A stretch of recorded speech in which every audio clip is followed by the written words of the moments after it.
Welcome to Waste Some Time with Jason Green, a very special live edition of Waste Some Time with Jason Green. And there is no guest other than all of you watching and me. I'll answer whatever questions you might have, and we're going to make some really cool announcements. All of that and more right after this. Just wanna waste some time with you.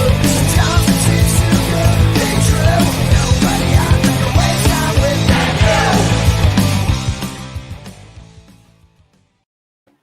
All right. I'm glad everyone is able to join me. Let me put the chat on here. This is a little different than talking to a guest. So I'm going to make a couple announcements, and then I'm going to read all your questions, and we'll talk about whatever you want. But so first, I wanted to make sure that I say thank you to everyone who subscribed and got us to over 5,000 subscriptions, which has been an amazing ride. This was something that was meant to be just a little bit of fun, during the pandemic. And in the record time, we got monetized. People really seem to enjoy it. People really seem to share, and that helps. And I think one of the keys to success is that there's no politics and no pandemic. We never talk about those things. Some guests have tried, but I try to get away from it, because this is supposed to be about fun and about music and just talking to people who have really interesting stories. And I've got to tell you that I've been really fortunate to hear some incredible stories and be able to share them with you guys. So we're like close to 5,500. For anyone who's watching, if you haven't subscribed, go ahead and do that now, because it helps. And the reason it helps is not just so that YouTube pushes these videos out, is that if you have guests you want to see, I need to have good numbers to get them, because everyone has a YouTube show, as I'm sure you know. There's people in their garage, their basement, their living room, and some are good and some are bad. I'll be honest with you, I have a hard time watching a lot of these YouTube interviews, because a lot of people remind me of Chris Farley on the Saturday Night Live sketch, in the elevator with Paul McCartney. So you were in the Beatles, what was that like? And they're not listening to what the next question is going to be, and maybe they're just fans. I'm not knocking anybody for trying this, but I don't like to watch an interviewer who makes it more about them. Now, I do share some anecdotes from my life with the guests, but it's about them, and I do my best to listen to them and tell their story. This is not me laughing at my own jokes, and not me trying to be an internet celebrity. And I think that's why we've been successful. And obviously, all of you guys watching have proven that. Carlos Cavazzo was one of my first interviews. That interview is now over 60,000 views. Okay, so it shows that people are interested in these. So again, I thank you. I hope you'll keep watching. And again, if you want me to get these really big guests, they do ask the numbers. Fortunately, most of the people I've interviewed are people who I knew. And also what's happening is they're watching these and realizing they're going to get a good interview. And we're moving units for people. I'm telling you, I see what sells. Twisted Sister hot sauce sales are through the roof. And I can tell they buy it through my Amazon affiliate link, which I'm grateful for, because I make a little something. And it sells. And we've sold some great CDs. Steve Whiteman from Kix was on the show last week. His CD sold out while my interview was running. Within 10 minutes of it ending, they were out of stock. I was the only interview that went live with him the morning his CD came out, and it sold out. Mark Knight from Bang Tango. A lot of people wouldn't have known that he had a solo CD out. It's a great CD. I recommended it. And people went on and bought it. And yes, thank you. Yeah, 1960s kid, you see that. Yeah, people were trying to get Steve Whiteman's CD while I was interviewing. And I'm messaging his PR people saying, you've got to get more of those in stock. And so I think sometimes people underestimate us. And so we got to show them that we can do this. And that helps. So please share, tell your friends, do all those things, because it does help. Okay, and we're going to get to the fun stuff in a minute, but we got to get through some of these plugs. Everyone's been telling me that I should do some kind of Patreon. I don't like asking people to give me money. But I see every YouTuber's got a Patreon, and I want to figure out how I can keep this growing. Because you know what, guys? It's a full-time job. I know it doesn't seem that way, but I don't know every single thing about these people I interview. I've got to research.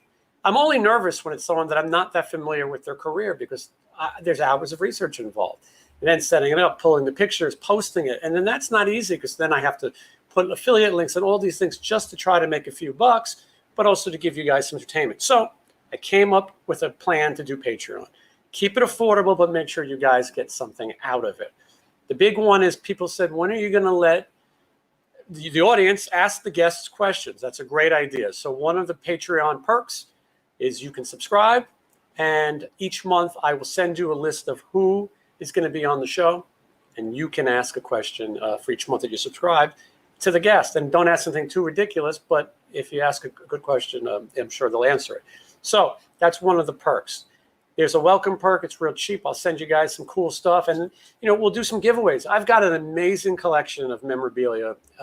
You couldn't tell from the junk that I keep behind me. This is just the random stuff. But so I've got all kinds of stuff to give away to you guys, and I would love if you did that. Also, people ask me about advertising, about sponsorships. They want me to read their products. They want me to do those type of things.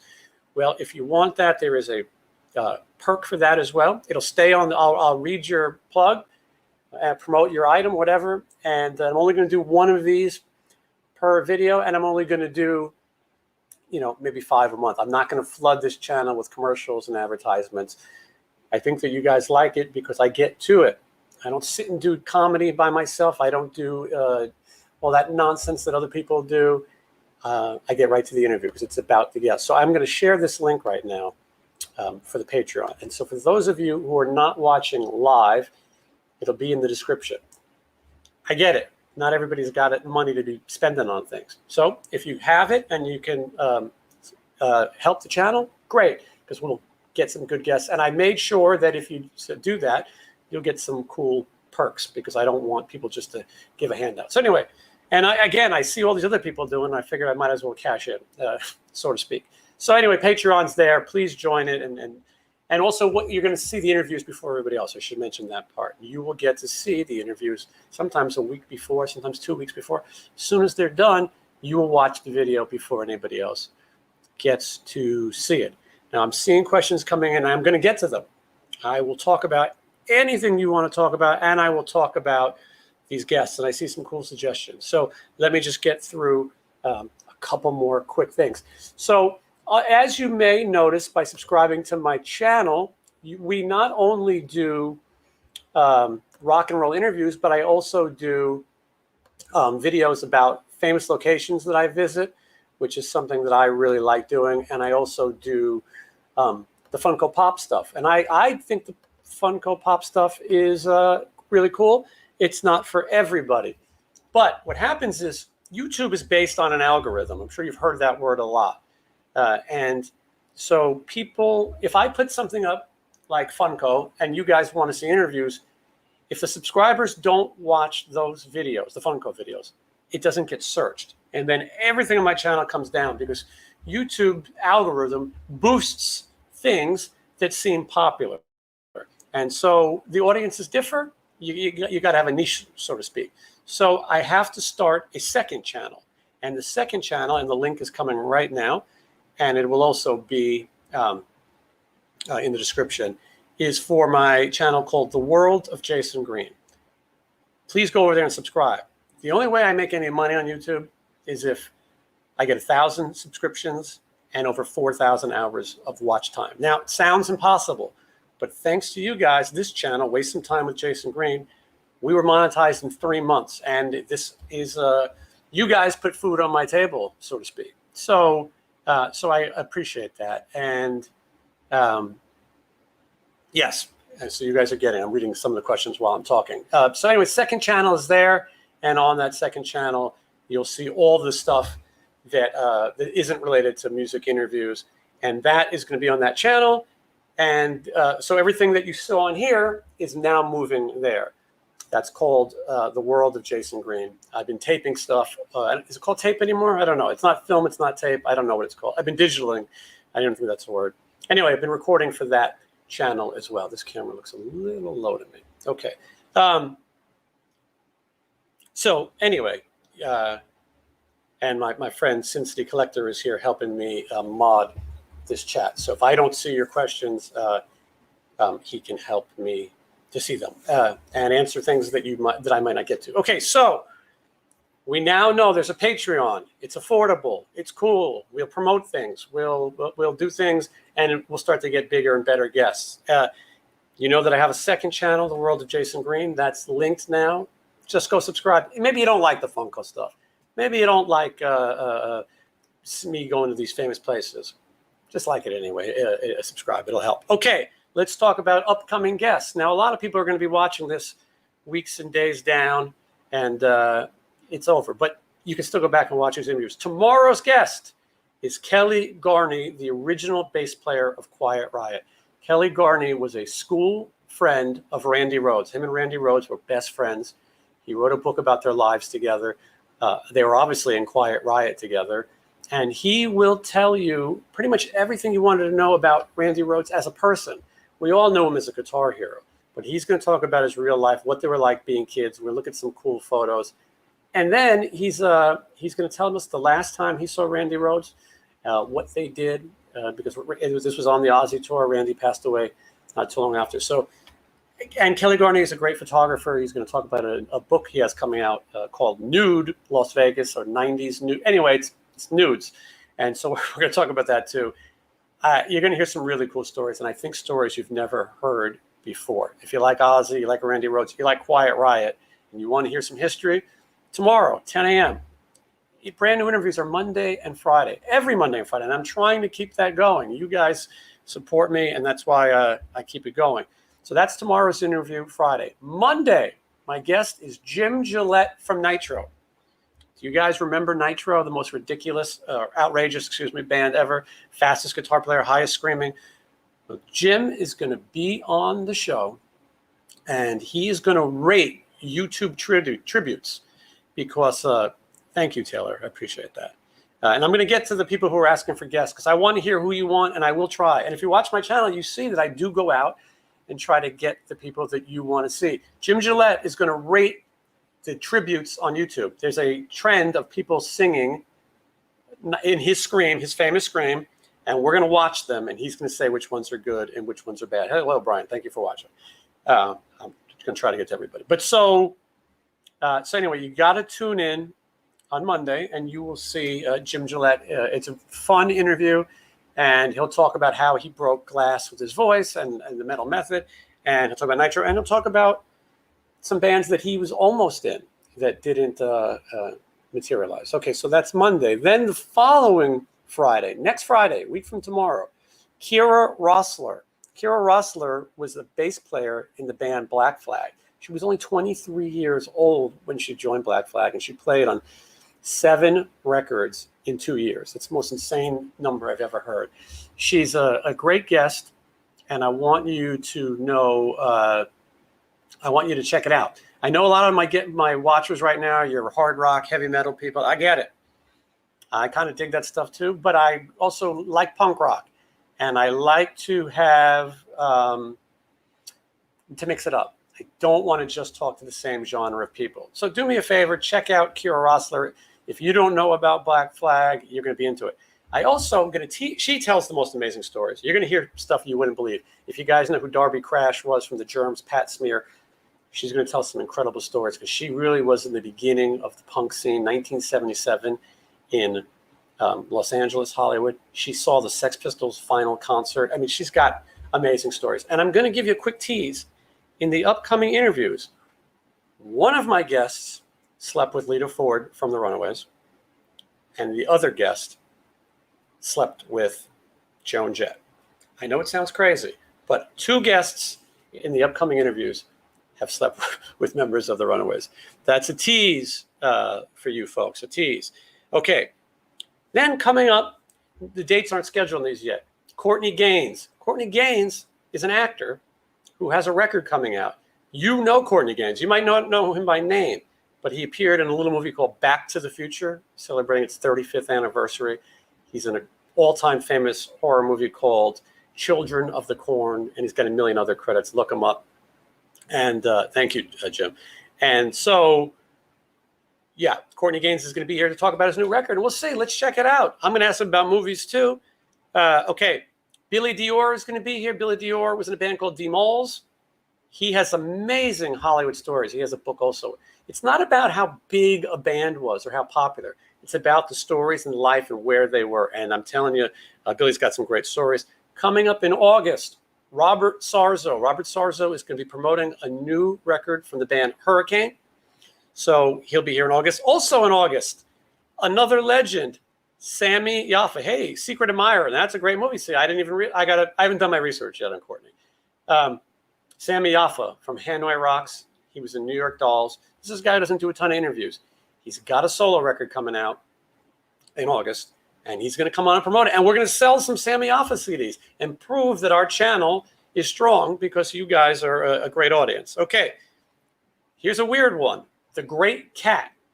Do you guys know who the Great Cat was? She's still around. She had a record called Beethoven on Speed. She is the fastest guitar player, top 10, they say, in the world. And she believes that she is the reincarnation of Beethoven. The interview that I'm doing with her is stranger than any circumstances I've ever done before. I promise you it's going to be bizarre. And I'm going to get to all these questions. I see them, and I'm going to get to them. So Great Cat. You can't miss that. Scotty Griffin from LA Guns coming up, from Riley's LA Guns now. He was also in the other LA Guns. He happens to sing in my band called Sin City Rejects, and we work together on this thing called Fake Rat. You can call it what you want. We're going to talk about that, and I'm going to tell some stories that we've never told before. That's coming up. Johnny Lee Middleton, we're talking right now about setting up his date, but it was in the band Savatage, and he's in the Trans-Siberian Orchestra, and he is going to be here. So we want to, we're going to have that soon. Marge Raymond. Do you guys know who Marge Raymond is? Marge Raymond was in a band called Flame with Jimmy Crespo from Aerosmith. Jimmy replaced Joe Perry for a little while. And they made a couple amazing records out of New York. She also made a record called Renegade, which by some is considered the lost Aerosmith record. I believe the lineup is Tom Hamilton, Joey Kramer, Jimmy Crespo, and Marge singing. And I think Stephen, might have got rid of Stephen. There were some issues, and they were kind of using this Renegade to hold over his head. She's going to be here. She's got great stories. I can't read my own handwriting. I have no idea what that says. And then Steve, who's one of the founding members of the Mentors, will do some more punk rock. Faster Pussycat. Let's see. I put a text out to Tammy. He didn't respond yet. He's on the road, though. And maybe Greg Steele, as far as Faster Pussycat goes, I think those are the only two that I would be interested in right now. There you go, Greg Steele. See, we're all thinking alike. The D-Mall stories are crazy. This is like, Sam Kinison and Rodney Dangerfield and hanging out in LA. I wish I could read my handwriting. Okay, so that's just some of the people who are confirmed. Oh, I read my handwriting. I know what it says. And I have a guest that we are in negotiation for. It's been a long negotiation. This is a true legend of British heavy metal. I'm talking one of the top 5 British heavy metal bands of all time. Can't really say who it is because this artist has a team. I'm not joking, a team of people that I'm dealing with. Well, some on different coasts, some in different continents.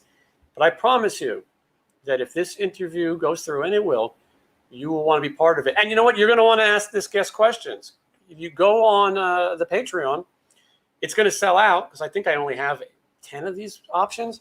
And some of you are going to get to ask questions to one of the most important musicians in British heavy metal of all time. Okay, so that's a tease. I would like to have Donnie Purnell. I'm reading your questions now. Donnie Purnell is the bass player that everyone in Kix hates, but he also wrote all the songs with some outside songwriters. I don't know. So I want to point out before I jump into all of your suggestions, and I appreciate them, but before I jump into all of them, there are some politics with some of these guests.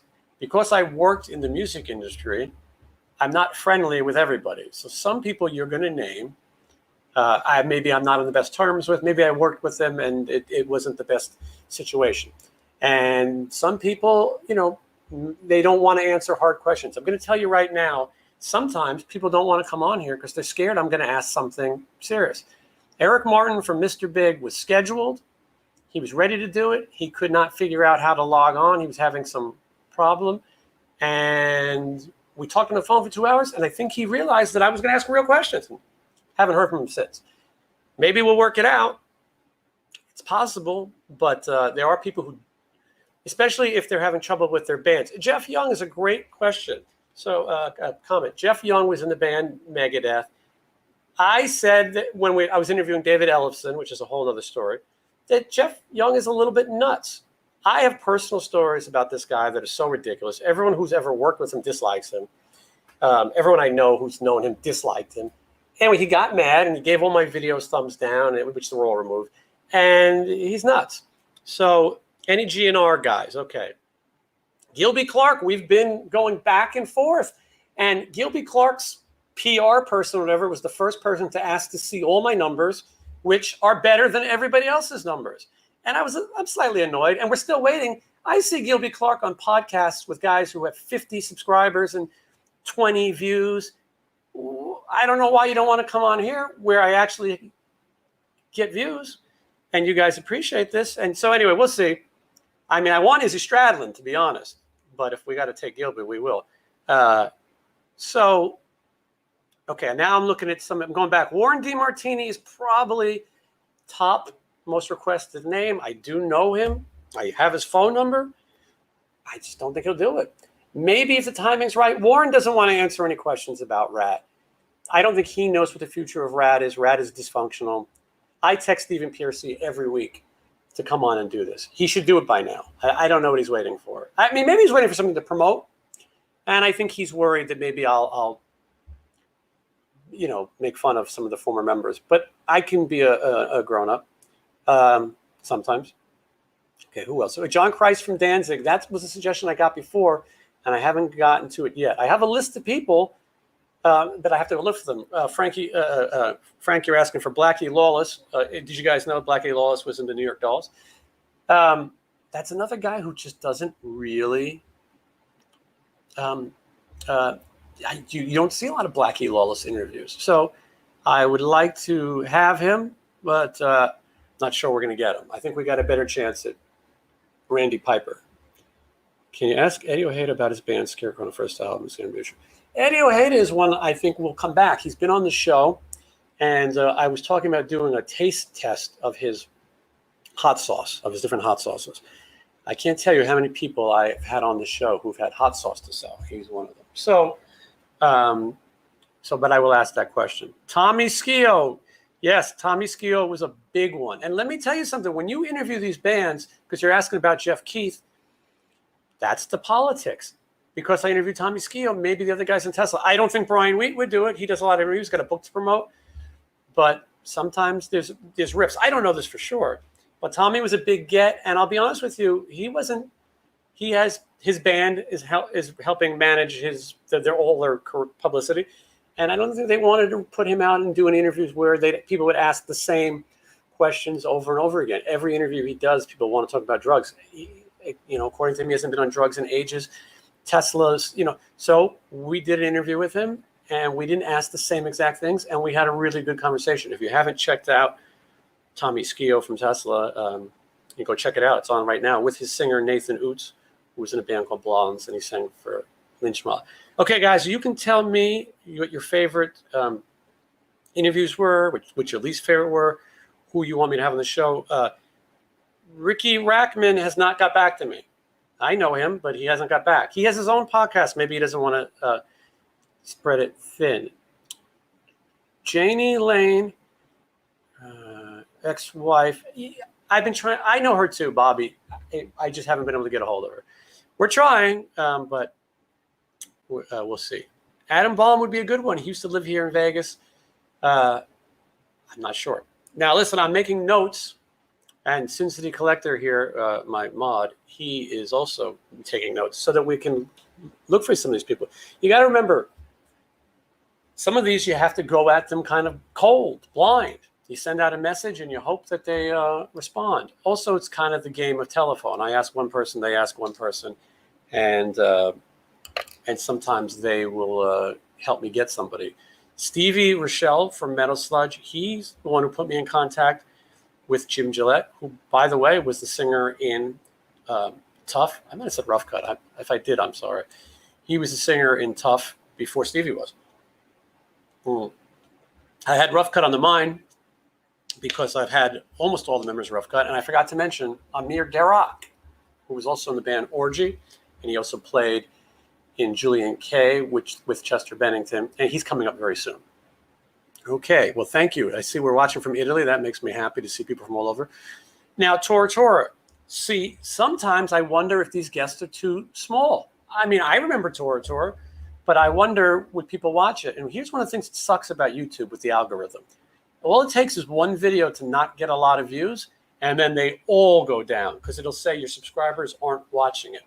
So my point is, if I put up Tora, you guys better watch that one because we don't want to bring the channel down. Tim Gaines is a really interesting one. I would do it. I'm on the fence about it. I've thought about it. Obviously, I'm very close friends with Oz Fox. Oz Fox works with me a lot, with Sin City Sinners as well. And someone asked about Sin City Sinners. So there's some good names coming. Give me a second. Sin City Sinners, I am in control of that brand. I created it. It is called Sin City Sinners All-Stars now, so that we can make sure people realize that this is the lineup.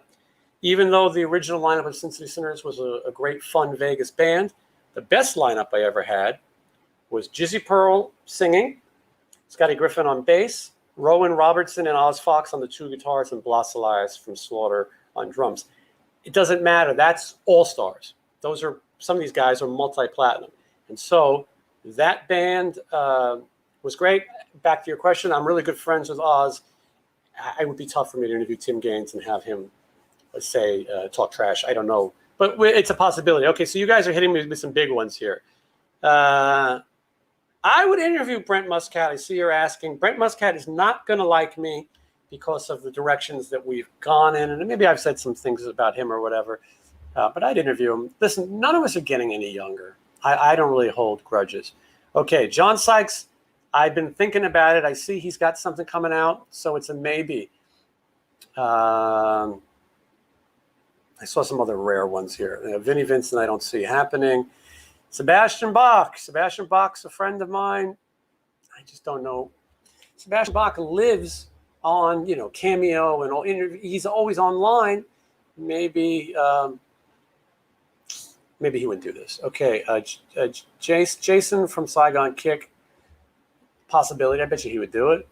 Vito from White Lion. I mean, obviously I have connections to him. I just don't.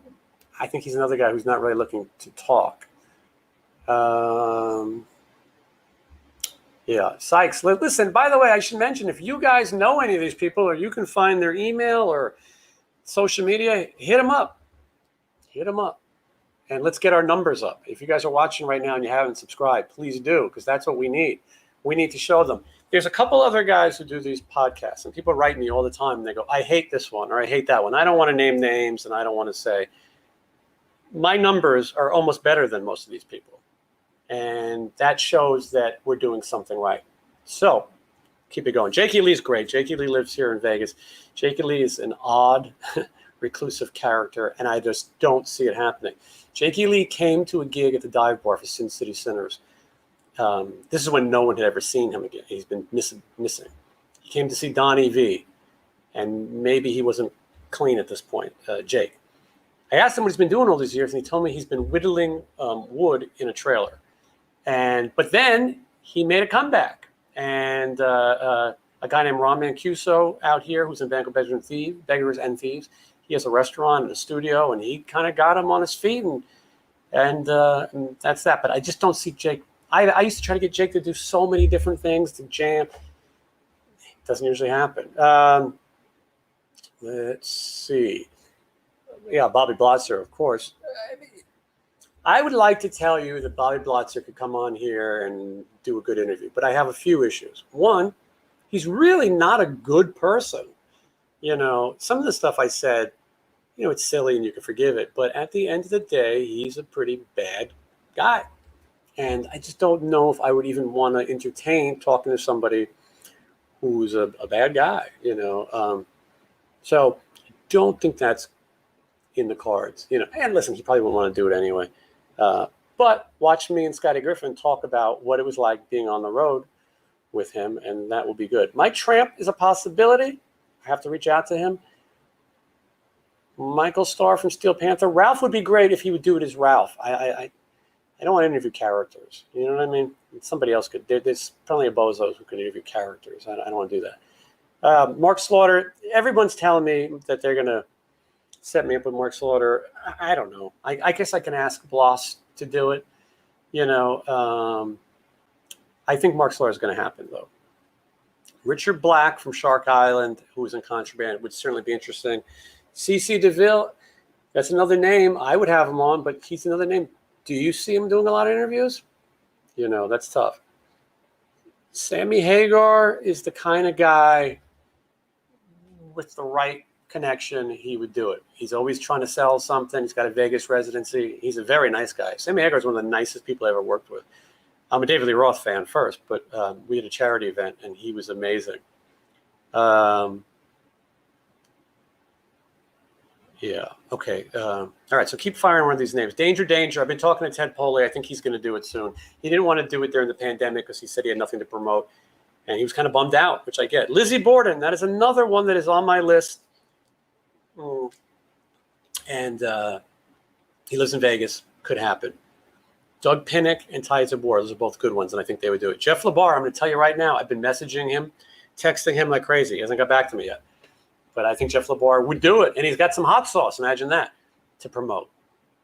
Some of these ones like David Lee Roth are just ridiculous. It's not going to happen.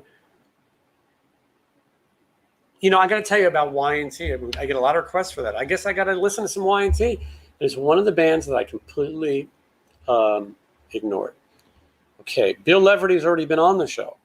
So Jason, if you go back, you can check that one out. And he was very good. I'm a fan of Bill Leverty. Wrathchild America, Brad Divins, who plays guitar, he played guitar and kicks. He's on one of their albums, second one, Cool Kids. He was the singer for Wrathchild America, and I was thinking about reaching out to him because he played on Steve Whiteman's solo record. Chris Robinson is just ridiculous. It's just not going to happen. The Black Crowes are the nastiest pricks. I like that they call Steve Negative, the drummer. Meanwhile, those guys don't even like each other. They're brothers. They're not going to do it. Mick Mars would be amazing. It's another one where maybe if he had something to promote and maybe the right person reached out to him. Dean Davidson, Dizzy Dean Davidson. I want that one too. I want that one. Somebody find them. Somebody get the white pages out under D and look up Dizzy Dean Davidson. Because I've got some questions. Jack Russell's a tough one for me because I'm friends with the other guys in Grandma. But you know what? They're not doing all that much for me. I'm sure Jack Russell will do it. I feel bad for Jack Russell. I almost don't want to watch Jack Russell in an interview, if that makes sense. Just don't, Rachel Bolan from Skid Row is a possibility. I send the message to Scotty because I know him. Now, these are the kind of things. If I put Rachel Bolan on, Sebastian Bach is not coming on here. This is the thing that you guys got to worry. Not worry. You got to think about.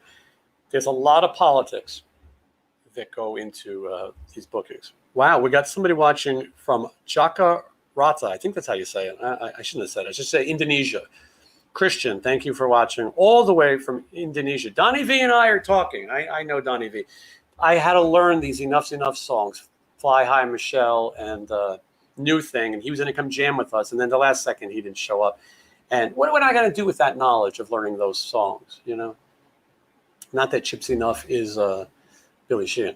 But I would like to have a Donnie V. We're talking, we're going back and forth. He's a character. But supposedly he's going to do his own Enough's Enough, so we'll find out. Harry K. Cody from Shaka Messiah, I'd like to have that one on. I'd like to have him on. I've had a lot of requests for Shaka Messiah. It's just a matter of we can get them. Red Beach, it's an interesting one. I mean, I worked with Winger. I don't know. It's possible. One of the Nelson brothers, or either Nelson brother, they might do it. Again, so some of these names you're asking, we've got to get the subscriptions up, because, and wait for them to have something to promote. And then they realize that they come on here and they're going to move product, and then they'll do it. But some people go, hey, New Zealand, that's on the other side of the world. Hi, Deb. How are you? Well, I'm glad you finally caught me live. Jeff Waters, I don't know who that is. Someone's got to tell me who Jeff Waters is. I know who Roger Waters is. Brian something. Tony, I don't know who you're asking for. Yeah, you look like you had a typo. And maybe this is boring to some people, but I am listening and I am making notes and I am going after them. I got so many requests to get Tommy Skio, and we did it. It took some time, but I got them.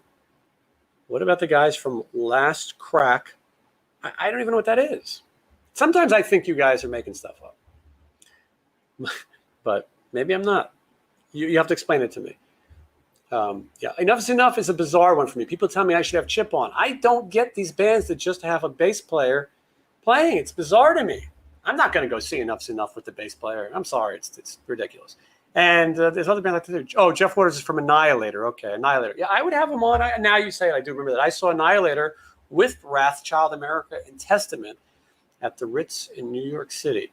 Crash Diet is something that I only know by name. I think it's a newer band. But maybe it's time to do that. Listen, I have publicists send me stuff all the time. I pass on most things.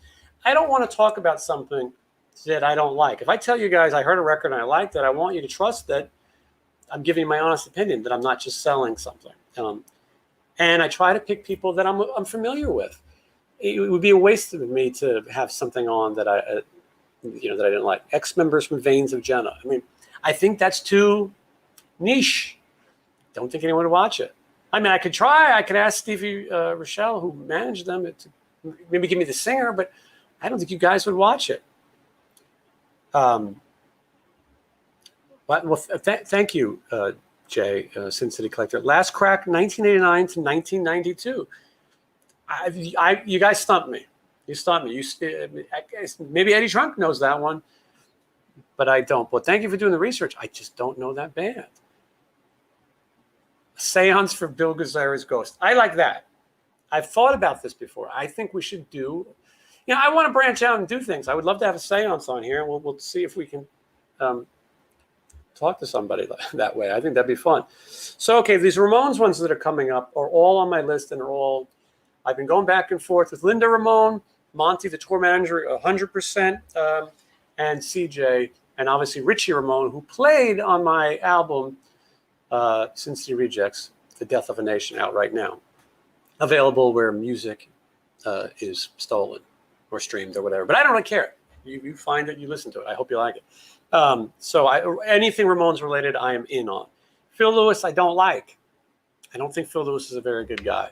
I don't think he's a very talented guy either. If I could interview Phil Lewis's wig in a separate interview, that might be interesting because that wig's got some stories to tell. But I'm not having him on. I would like to have Dana Strum on. Dana lives in Vegas. Dana's another kind of private guy, and Dana is 100% the kind of guy who'd go, well, what kind of numbers does he have? And, I won't answer this, but I will answer that. And I like him, but I think Mark Slaughter is the way to go in that. But you never know. I saw one here. Ron Jeremy, that's a good one. I don't know if how that works with recording in prison. I don't know. Dizzy Reed, who I know well, I've asked him a few times. He hasn't responded. He's ignoring me.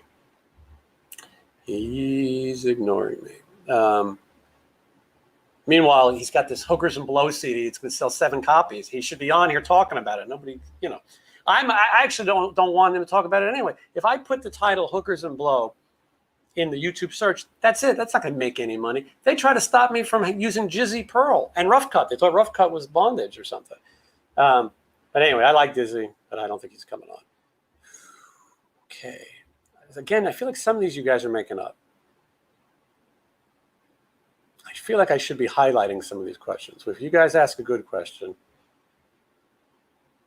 Anyone from the 80s hair bands? I've had there's 60 interviews up and now. 35 of them are 80s hair bands, maybe more. Dave Kushner, the guy from Velvet Revolver that nobody cares about. That would be good. I've always heard that he was kind of a jerk, and that he didn't like meeting fans, and he wasn't signing out. I'm thinking, you're the guy that nobody cares about, and he hasn't done anything since, as far as I know. Unless Dave, that's you watching, and then I apologize. I'd love to have you on soon. Dave Reese, I'm getting a lot of that one. I think that would be a good one. A famous guitar maker. That's pretty vague. Joe Listay is a possibility. I don't think Joe Listay knows how to do, to do this right. You get a lot of guys who just do it on their phone, but if you've seen some of my interviews that have bad sound, it's because people aren't really set up for that. So I just don't see Joe doing it. Michael Monroe is definitely an option. Thinking about it. I'm thinking about reaching out. I think he would like it. Bruce Kulick of Kiss. I know Bruce Kulick of Kiss. I introduced Bruce Kulick of Kiss to several members of his band. The problem is those members of his band used to be people who worked with me. So I don't think Bruce would do my interview because of that, because these other people and I maybe don't get along. With that said, if he's got something to sell, who knows? I mean, I'm joking here as if I have these issues with these people. I don't like everybody, but I'm happy to talk to anybody. This is for you guys. And Don Dawkins coming up a lot. And I think Don Dawkins will do it. He's been doing a lot of these, and he likes to talk. I just have to find the right leverage to get Don Dawkins. I don't see him looking at Facebook. Davey Vane, I've been getting a lot of questions. I got to find the guy. I mean, I can write to some of these people on Facebook, but it doesn't mean that they're going to write me back or that they're even going to see it. So here's one. I don't know what this means. No way Steven Wilson does this show. I know him pretty well personally, and he's very snobby and hates hair metal very intensely. So apparently there's a guy named Steven Wilson who is snobby and wouldn't do my show. Here's the question. Here's the thing. I don't even know who that guy is. So not only would he not do the show, I wouldn't invite him to be on the show because I don't know who it is. And as soon as I hear somebody snobby, I'm over it. So you guys can tell me who Steven Wilson is, but you will not see him on the show, apparently. Ted Templeman has a book out. Yeah, Mick Sweet had talked about it. I think that would be good. Well, some of these are getting ridiculous. John Norm I'd like to have. Dana Strom. I mean, some of these people, I should just take a poll at the end and tabulate who some of the people you asked for and see who's in the lead. The lead singer of Porcupine Tree. Hold on, where's that? What's that? Someone Google Porcupine Tree. I've never heard of that in my life. Hold on. All right. Ted Nugent. Ted Nugent is an interesting one. I would not do it out of my own ethics. I don't believe in hunting. You guys could do what you like. And I do interview people who have different views than me. But as far as that goes, no. I think Ted Nugent's a hack. As Howard Stern should say, he should just stick to playing Cat Scratch Fever at the State Fair. Not an interesting person to me. Okay. Fuck Ted Nugent, let's be honest. I was sugarcoating it. The guys from Seduce. I just think that's too obscure. Too obscure. Porcupine Tree is a real band. T-Ride. I don't know what that is either. Come on, guys. I like it better when you give me ridiculous people who aren't going to do it. Press 1 for Donnie Purnell. Donnie Purnell is a good one. Do you know that Donnie Purnell writes songs with Winger now? He helps Kip with lyrics. He'd be good. After that, I'd never get another Rick Kicks on, but okay, here we go. Let's hear. We're going to learn about Porcupine Tree. You guys ready? Porcupine Tree is a pretty major prog rock metal band from the 90s through 2010. Produced Opeth albums and love. Okay, so Porcupine Tree is a person. Gotcha. It's a jolly pirate name. I don't know. I don't think I can interview a guy named Porcupine Tree. Do you call Mr. Tree Porcupine? I don't think he's going to happen. Stephen Piercy. We're talking. Stephen Piercy did tell me, because I said, listen, we got to get on here and do a scoop. And he told me there will never be a record with that current lineup of Rat that he has out there. No chance, no how, no way. He's going to do it with the original band or he's not going to do it. So We'll see what happens. But he said, and he basically said there's nothing to talk about. Scotty and Frank Bello. Frank Bello, I think, is a possibility. I've been meaning to write him. Ronnie Radke, that's a cool one. That's a little different. Ronnie Radke was in the band. What the hell is the name of that band? It's a Vegas band. He got kicked out. Went to jail. Dated a girl who loved them. If someone remembers what band he was in, let me know. Yep. Someone's tipping to talk about Porcupine Tree. And listen, you tip, and we will talk to Porcupine Tree all day long. Steven Wilson is the lead singer of Porcupine Tree. Taylor, thank you. I'll look it up now. You got me. We got to look it up. Hold on. Maybe we could, I know I would watch some Porcupine Tree with you, but I'm scared that we'll get flagged. All right, hold on. You guys talk amongst yourselves for a second while we talk about Porcupine Tree. And while I do that, let me paste this link here. This is my channel, my second channel, and I need subscribers. So while I'm looking up Porcupine Tree, you guys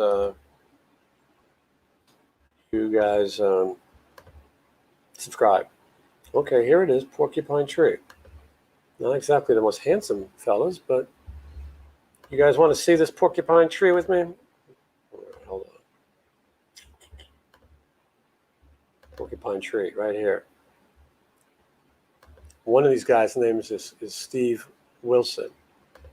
They play some pretty big venues. I can see that. Let's go to Wikipedia. Okay, they were an English progressive band formed by Steven Wilson in 1987. All right. Associated acts, I never heard. Oh, Opeth, okay. All right, well, listen. Call them up. We're gonna have them on. Okay, let's get rid of that. All right, while I was gone, did you guys subscribe to my other channel? Yeah, Steve Vai would be awesome, I agree. I don't think I have the numbers for Steve Vai yet. I want to point out, my channel before we started this interview was around 5,500. I've only been doing this. I've only been monetized since March, and I put my first interview up December 31st. We're averaging almost 1,000 subscribers a month. So, and somebody told me it could take a year. And so we're on the pace, but a lot of these guys, we got to have better numbers. Some of these things. King's X, I'm getting a lot of requests for. XYZ, Tony, if you check the channel, Terry Ilus, the singer of XYZ, he's already been on here. Pretty Boy Floyd, that'd be an interesting one. Probably Stevie Sex Summers. I don't think Christy Crash Majors is involved right now. I'm not positive, but I know those guys. Alex Lifeson, yeah, that's a realistic one. Probably have just as good a chance of getting Neil Peart on. Here's a question. Cancel Bubble. How about bigger producers like Bo Hill, Tom Worman, and Bob Rock? I agree. Those are all great. I'd like to have Max Norman, Michael Wagner. Listen, this is a full-time job, this thing. Jim, you're asking about Ricky Rackman. He ignored me. So we got to see. Too bad Gigi Allen isn't alive. Yeah, well, I agree. He would probably be a fantastic interview. My first girlfriend, when we were in high school, she went and got an illegal tattoo right by CBGB's. Might have been on top of CBGB's. And Gigi Allen had been there early. I'm showing my age. And Gigi Allen was there earlier in the day, and I just missed him. Imagine that. Imagine a young me meeting Gigi Allen. It didn't happen. It wasn't meant to be. Ron C., I'm in Vegas. What's up? Well, hello, Ron. And I'm glad you're here in Las Vegas. Las Vegas is the place to be now. Sebastian Bach lives here. I don't think he's said that publicly. I don't really care. I don't have to keep secrets. Eddie Trunk has moved here. And Steve Stevens has moved here. Brand new, all to Vegas. I'm guessing there's going to be some kind of rock all-star review, which was called Cincy Sinners once.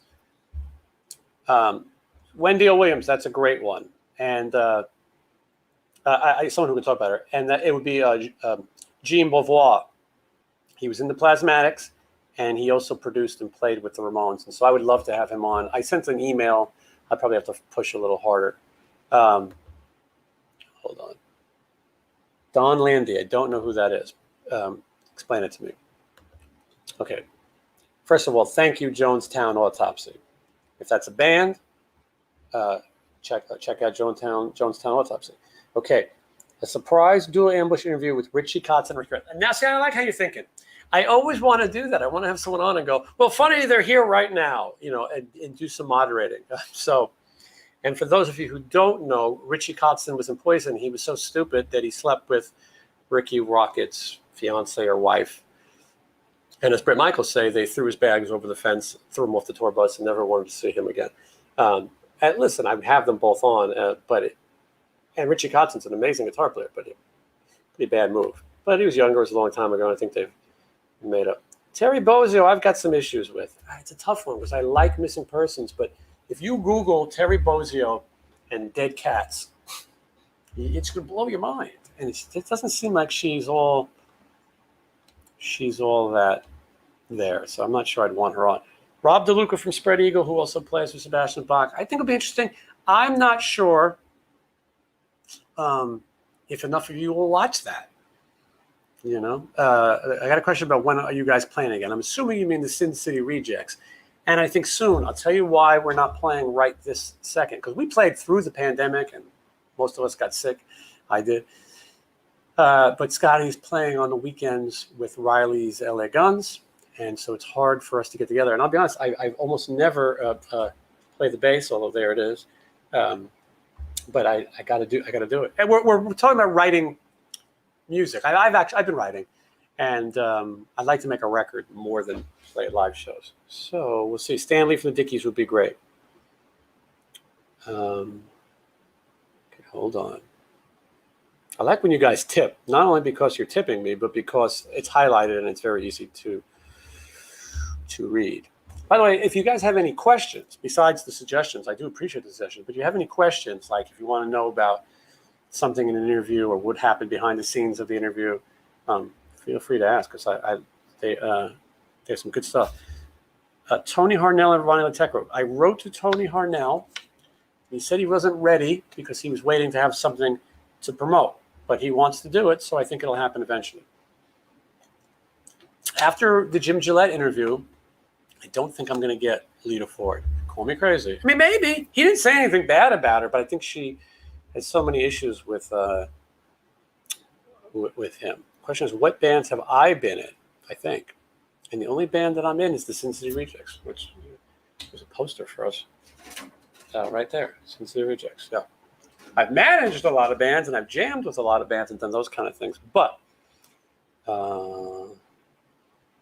okay. Yeah, Eddie Jackson. I think any of those Queensrÿche guys would be interesting because those guys are dysfunctional. I want to get to the bottom of it. I want Chris DeGarmo. If any of you guys live in Seattle, Jake Ely, you're a little late to the Jake Ely party, but hold on. Compliments will all be highlighted. Joe Weaver says, hey, Jason, great channel. Thanks for doing this. I appreciate that. Thank you. Jeff Tate, I think, is a possibility. I think so. Those Queensrÿche guys got to shake something up. I mean, they're down to 2 guys, So, all right. I'll do this a little longer. I don't want to bore people. Stevie's show was awesome. Any behind-the-scenes stuff that didn't air? Okay, there you go. Hold on. Here's the question. So Stevie's show was a really tricky one. I wanted to have him on, and when I posted it on my Facebook, I actually blocked Sebastian Bach from the post because he has such issues with Metal Sludge, blah, blah, blah. A lot of people do. And I had to ask myself, am I going to be one of these people who tries to please everybody? No, I'm just going to go for it. And so I had Stevie on, and we were going to talk about Tough, and we were going to talk about Metal Sludge. So it was so much that we had to cut it into 2 parts, but we filmed the 2 interviews at the one after the other, and then we aired them weeks apart. They did very well. Those were really highly viewed interviews, and no, Stevie didn't hold back. I mean, almost everyone, by the way, who's been on the show, we've talked some personal stuff afterwards that I can't say, and so And some of it's great. I mean, but a lot of it's too controversial, so to speak. Not saying that Stevie was one of those, but I'm sure we did talk about something. There's Last Crack again. I wasn't trying to highlight that. I don't even know what that is, but it's a catchphrase. Thank you, Jonestown Autopsy. Chris Jericho, that could be interesting. He's come to a lot of Sin City Sinners gigs. But yeah, when I interview these people, there's a lot of, before you go on and then after. The hardest thing about this is you never know how the person's sound is going to be, what their internet connection is. That's the scariest thing. When I see somebody who I know has a home studio, I'm so relieved. Mick Sweeta, I had him on the other day for the Bullet Boys, and he was just sounded great, looked great. And Jason McMaster. I slept on Jason McMaster. I did not think that was going to be that big an interview. I liked Dangerous Toys as a kid. I didn't know the importance of his band Watchtower, and that video was blowing up. People loved that one. I'm seeing questions for the guys from Blue Oyster Cult. I don't know them, but I tell you, the original drummer is playing in the Dictators right now, and I bet you I could get him. And he plays the best cowbell known to man. Who were some of? Hold on. Hold on. Where the fuck? Excuse my language. Sean something music. Maybe Riley. Once in some of my favorite bands. My favorite band of all time is the Ramones. I bought a guitar because of the Ramones. I was fortunate to know Johnny Ramone and Dee Dee Ramone and work with them on some interesting projects. One day I'll tell all my Dee Dee Ramone stories. They're completely insane, which you can imagine. But so that's the band for me. But I like, I like a little bit of everything. I can't think of off the top of my head right now what my other favorites are. I don't know why. You stumped me. But I see a tip. Steve Blaze, Lillian Axe. All right, well, I'm going to write it down. Hold on. Let me get a utensil. Utensil? I don't know if that's what you call it. Can you call a pen a writing utensil? I don't know. Yeah, Lillian Axe. I got to be honest with you. I got to study up on Lillian Axe. I'm sorry I tanked on the question about which bands I like, because I like so many, but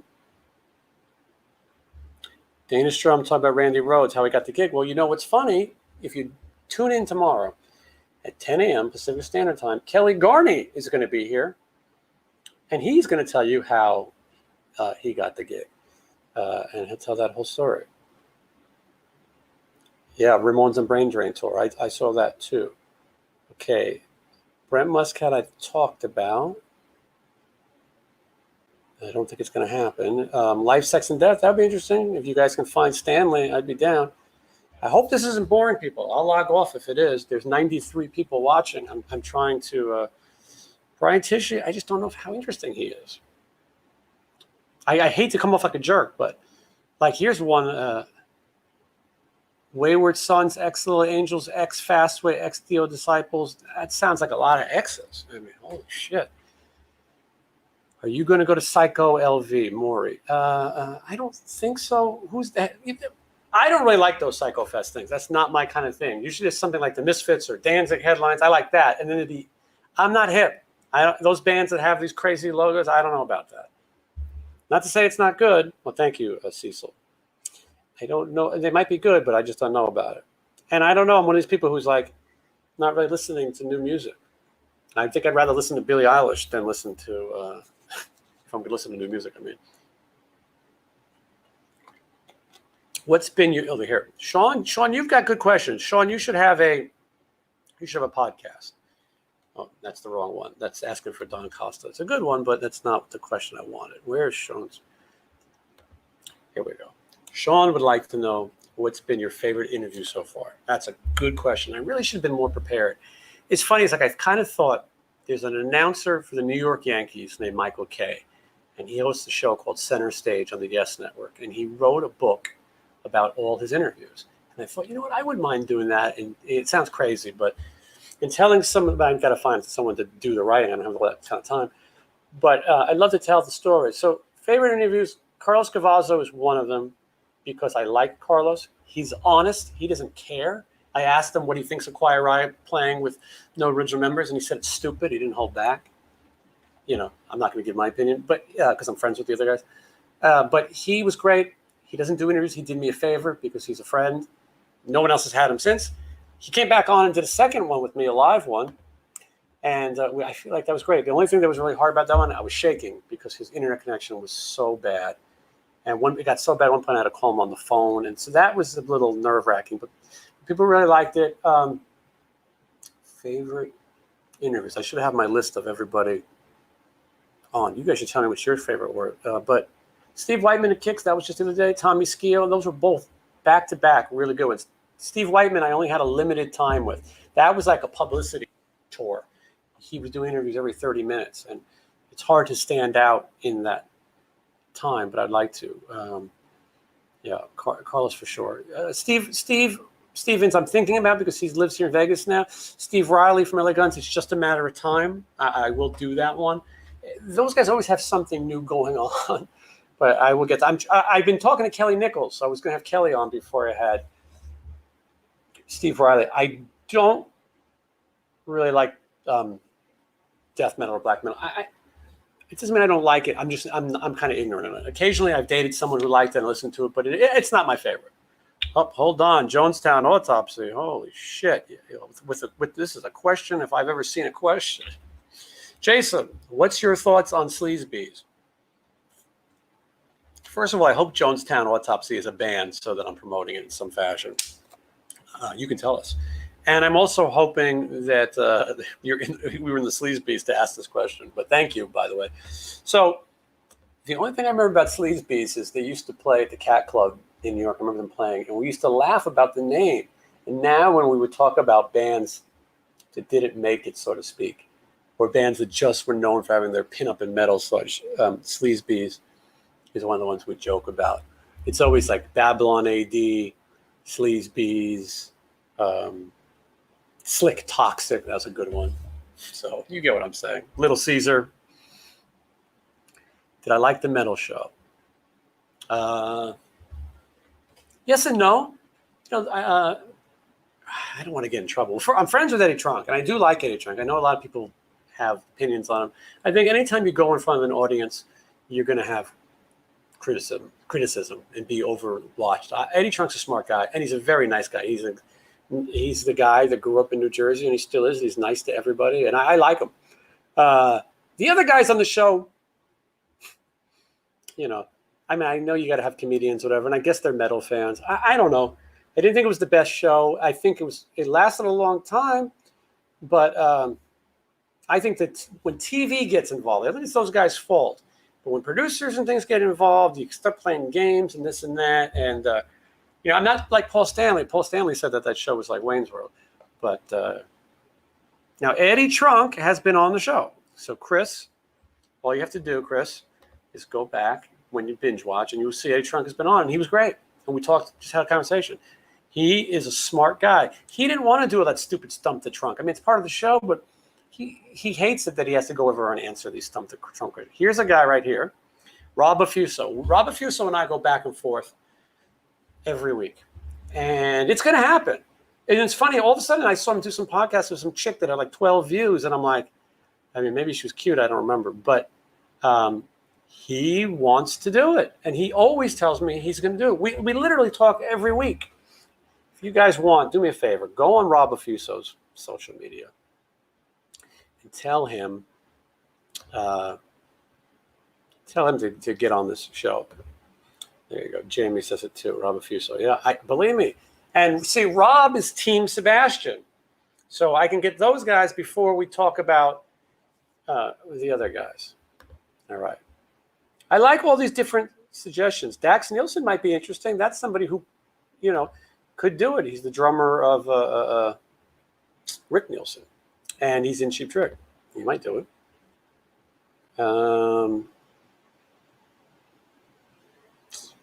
Lizzie Borden, I definitely think is here's a good one. I like this comment. Jonestown Autopsy. You see, Jonestown, you got all the good questions. I bought 2 copies of Juicy's Pearl book by watching his interview, and I appreciate that. And you know what? I read the book for the interview, and I enjoyed it. I should put affiliate links in here so that I can get some money. from these book sales. Yes. By the way, Paul Stanley, I know he doesn't like Eddie Trunk. I was backstage at a charity event. I was with Kip Winger. I'm name dropping. It's all right. And Paul Stanley and I had a long talk about where we grew up in New York City. There was no bodyguards, no fans, just me and Paul Stanley at like a buffet table, but like a craft services. And I told him that I grew up and I went to this. I told him I went to PS 98. And he told me that he went to PS 98, probably like 30 years before me. But and I said, well, it would be much cooler if I knew that you had gone there. And then he grew up on a street called Isham Street. He lived there. My parents lived on that same street. It's around the same time as Paul Stanley. And that's when I told Paul, you know, I used to live on Seaman Avenue. There's a real place in Manhattan called Seaman Avenue. And Seaman Avenue is next to Cumming Street. This is not, I'm going to get flagged, but I'm telling the truth. Read the book, The Basketball Diaries. Jim Carroll talks about Seaman Avenue and Cumming Street. All my friends wanted to see that cross street. It's insane. So here's me and Paul Stanley talking about it. And he goes, and don't forget Dykeman. I don't do a very good Paul Stanley impression right now, but Dykeman was next to Seaman and Cumming. And then he reminded me of the Cloisters, which was a medieval museum. So because I wasn't talking about KISS or asking the same questions, me and Paul Stanley had this really amazing New York conversation. And anyway, and so really cool. So anyway, I hope you like that story. How long will you do the show? Hold on, Jim. I'll highlight that. So I want to do this forever. I want to make this into a full-time job. For those of you who don't know, I went to school for broadcast journalism after high school in New York. I went to the New School for Social Research.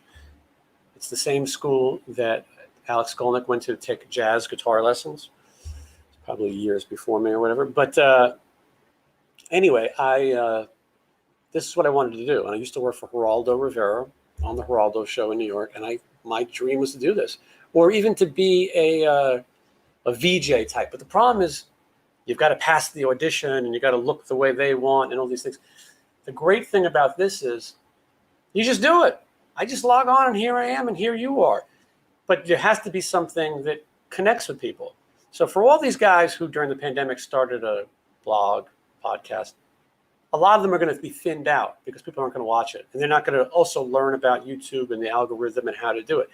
And that it's hard to be seen. I try to put up guests that you guys want to see. I try to ask the questions that you want to see. I have never backed off a question. People didn't think I'd ask Joey Allen about Mike Slamer playing solos on the Warrant records. I asked him. I have asked everybody everything. Nothing has ever been off limits. And one or two guests have tried to have someone in advance tell me rules, and they talked about it anyway, whatever the thing was.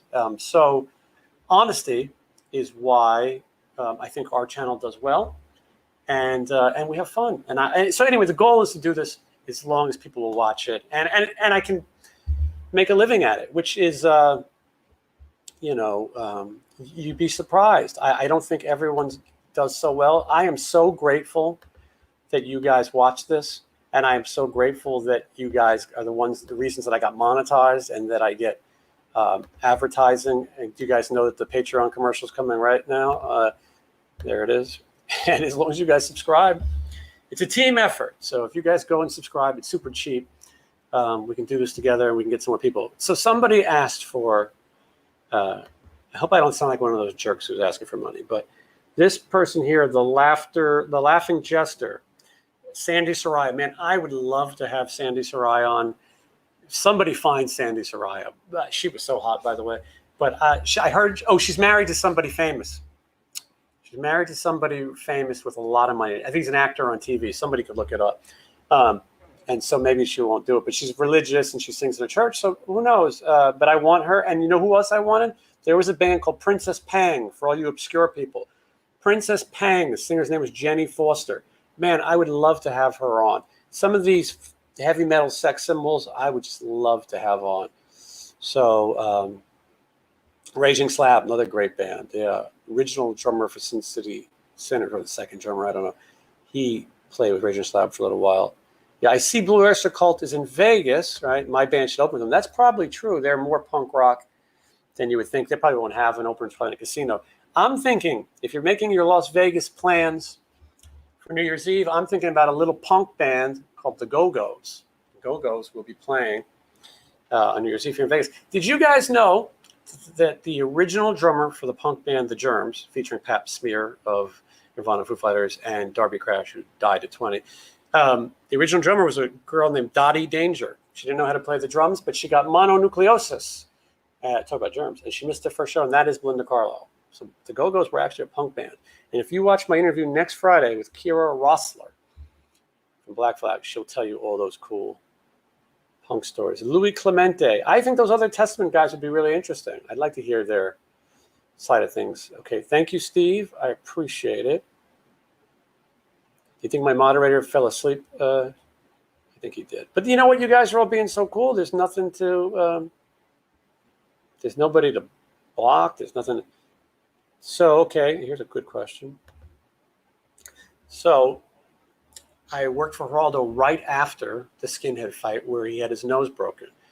The fight already happened, and he was moving from NBC to CBS. They didn't have a studio ready. So we had to film the show outdoors, South Street Seaport, Central Park. And my first job was just setting up chairs and moving things, PA work. But I was very young, and I was making $10 an hour cash, and it was incredible. And then I had a really cool high school. My high school let me do internships or whatever, or workplace, and I got to go to Geraldo. And one of my first episodes was going to be with Judas Priest was supposed to be on it. It was called Heavy Metal Chickens because they didn't want to talk about the backwards messages. But I was so into it. And by the way, there may be a British heavy metal legend on this show very soon. Speaking of British heavy metal, so that was Geraldo, and he did he had a skinhead episode again. And what he did is he filled the audience with people from a senior home, so there was no one who would get violent.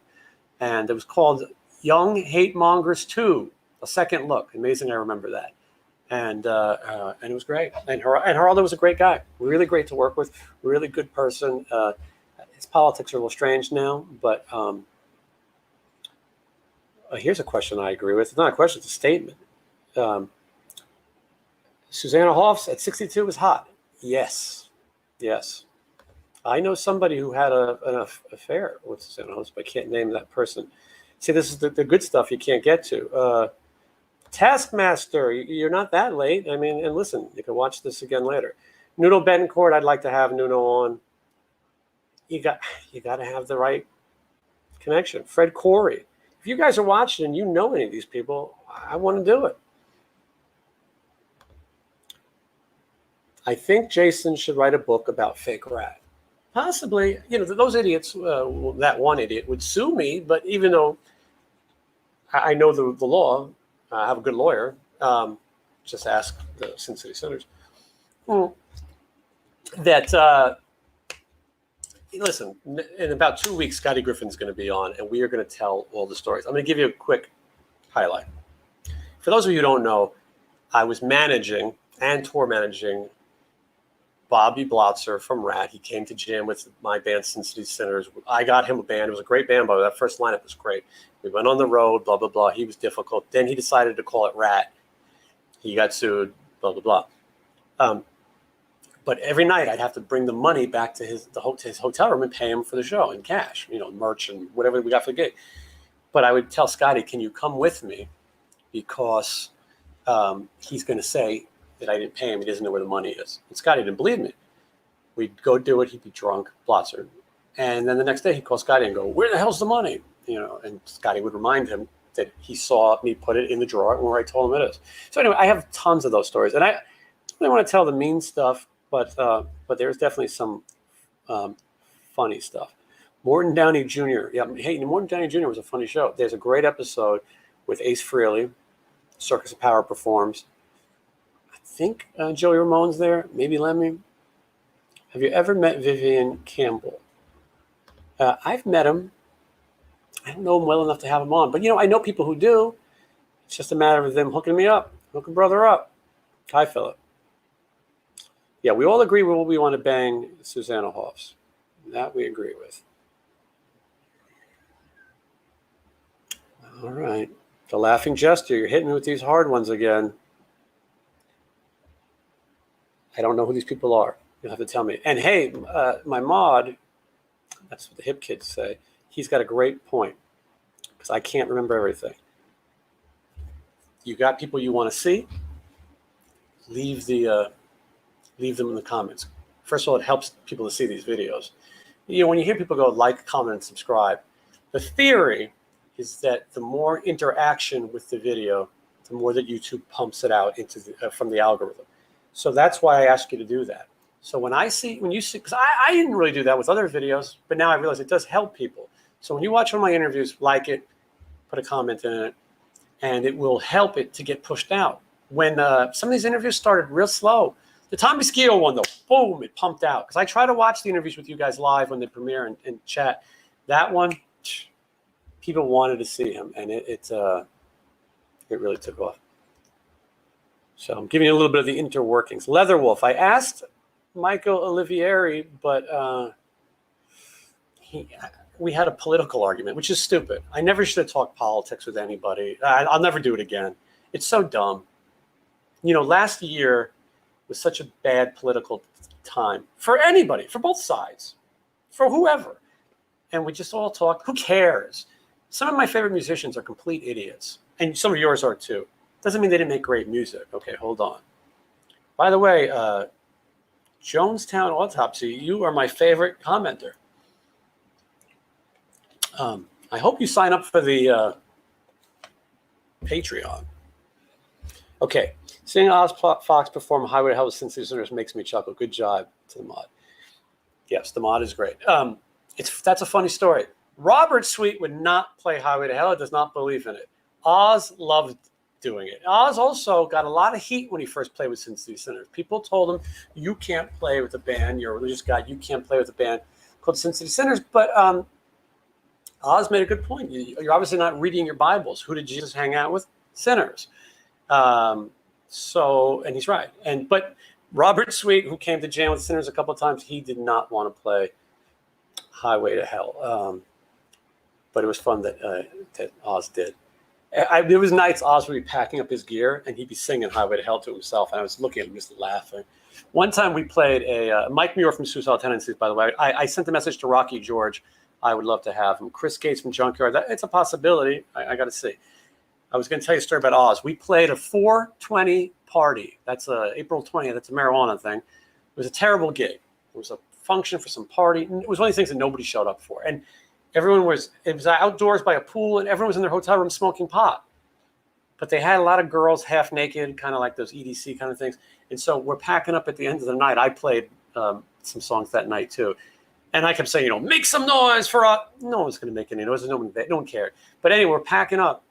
And I like to partake in the marijuana occasionally. I prefer the type that you eat, but whatever. But anyway, it was 420. You got a party like it's 420. So anyway, me and our drummer at the time, this guy Michael Masonette, we were enjoying it. And while we're packing up, there were these girls dancing who were essentially naked. And Oz Fox looked up and he went, "All right, boys, I better go home." He took his stuff like a good Christian and left. But it was hilarious to see. I'm seeing a lot of requests for Joe Holmes. I would prefer John Holmes, but I don't think I can get him. So Joe Holmes would be good. Here's a good one. Greg Giuffria. I worked with Greg Giuffria. I tell the story in my Frank Domino interview. It's a great story. He's so private.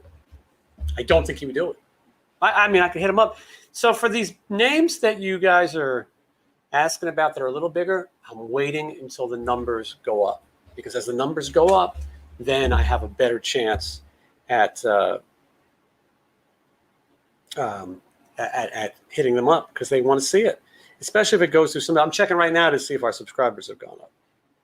Not very much, but you know what? You guys are watching this, which means you probably already subscribed. Okay, hold on.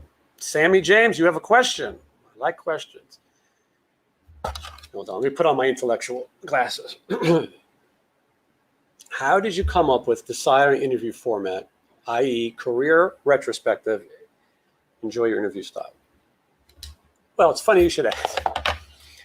It's very slick.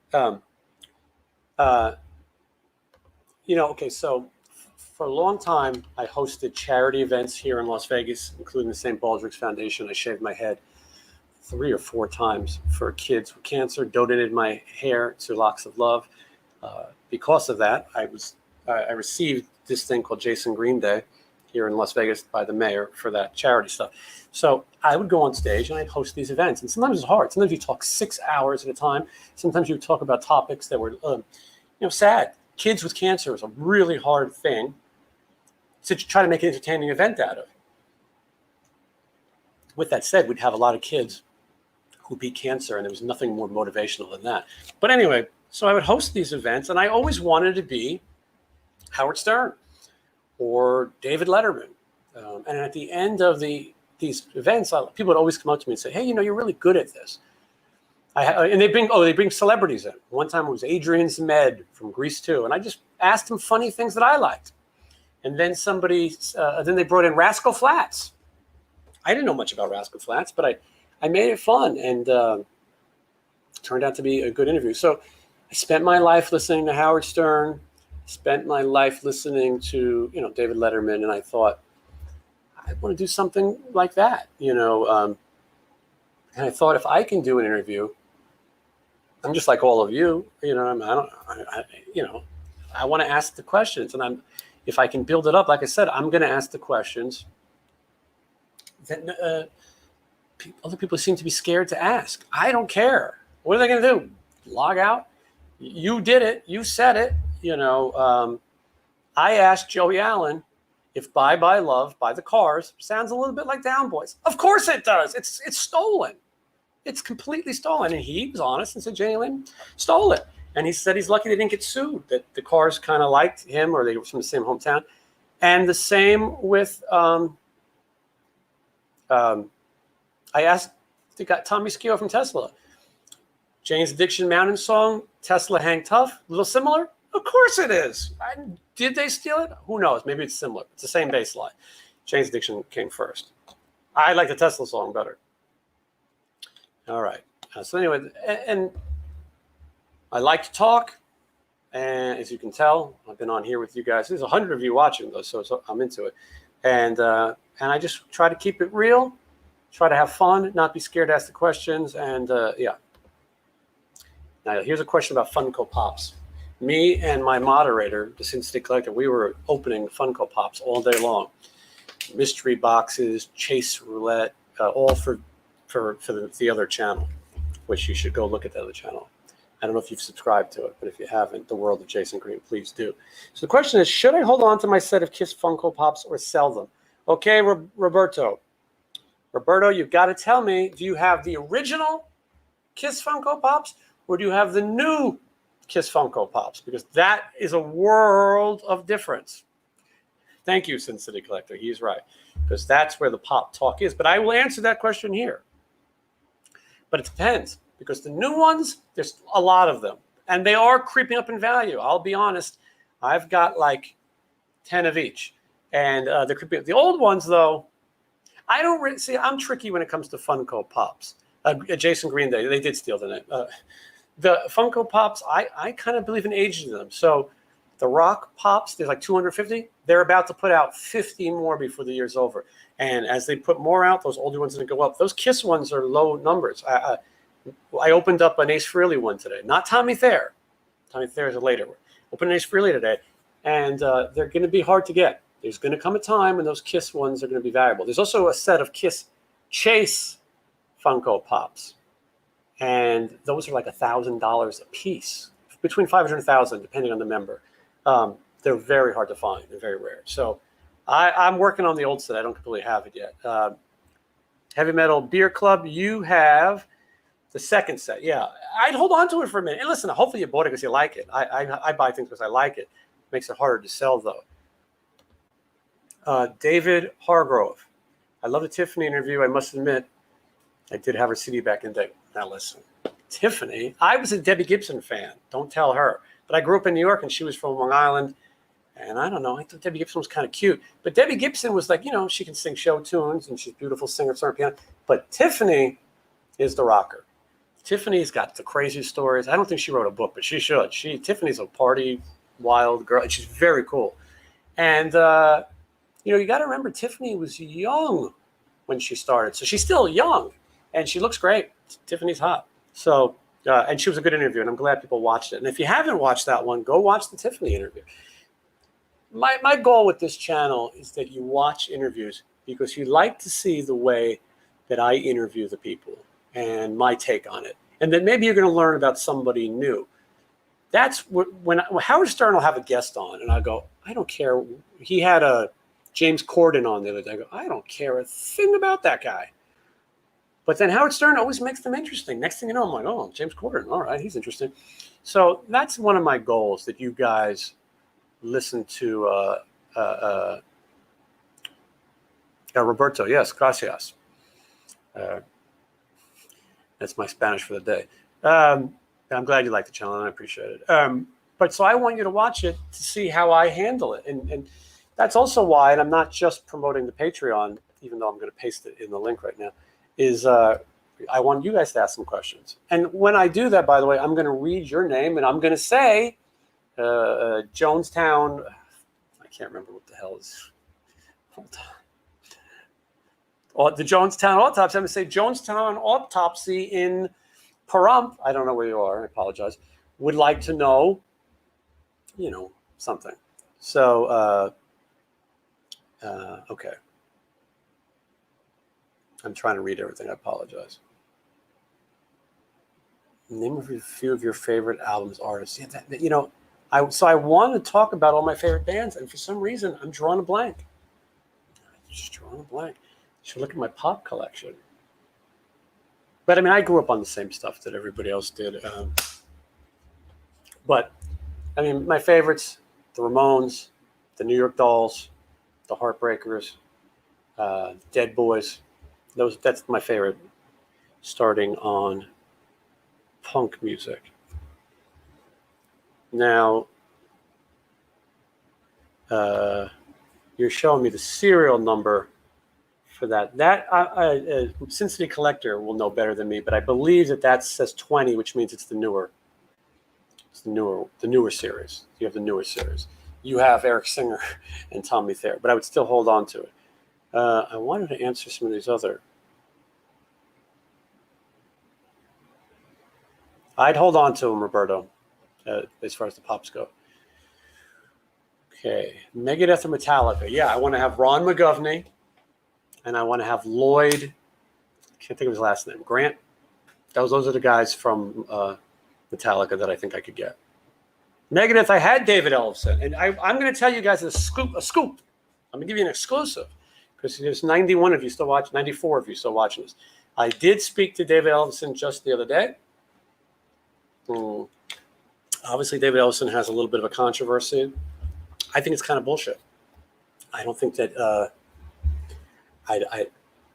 David Ellefson hasn't done anything that any other guy in his position would do. He's on the road. He's lonely. Did he do something wrong? Yeah, he had an affair on his wife. He's a married man. He's a Christian married man. I think he owns up to that mistake. Did he do anything illegal? No, the girl was of age. There's a big difference in their years. Who cares? She's 18. Who cares? These guys who are holier than, I wouldn't do. Get out of here. That's why I like punk rock. You know what I mean? No one's so holy. So anyway, David Ellefson, I think you haven't heard the last of him. And I think a lot of people still, Megadeth kicked him out. They kicked him out because they could get a guy for cheaper, and it's a jerk. All right, so he's not coming on the show. Jamie C., first of all, thank you very much. Is it possible to get Blackie Lawless or Chris Holmes? So I know Chris Holmes. I've worked with him a ton of times. I put Chris Holmes and Randy Piper on stage.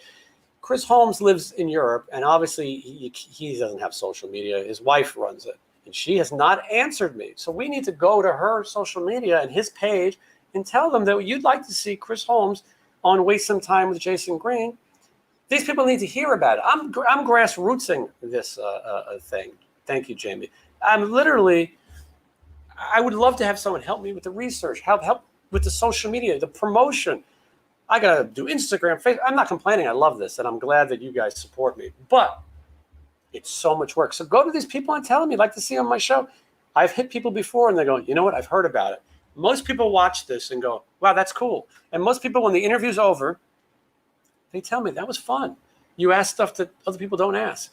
Steve Whiteman from Kix, I went right into it. Poison stole their whole act from Kix. If you didn't know that, look it up. First Kix album has a neon green logo, the same color that Poison has. Steve Whiteman did all the same dancing on stage and moves that Bret Michaels stole. And there's a song on the record called Poison, if you need further proof. And they used to open, anyway. But they said they're flattered at this point. But I asked it. Some people are scared to ask that question. Okay.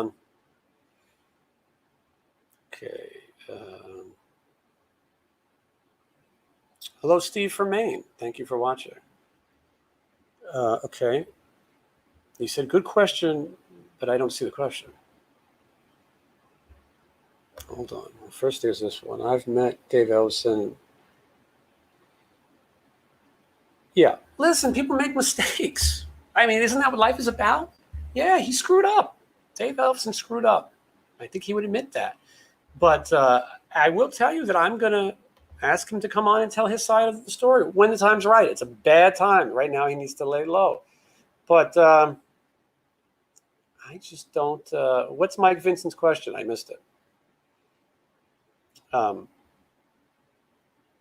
Post it if you can, Sin City Collector.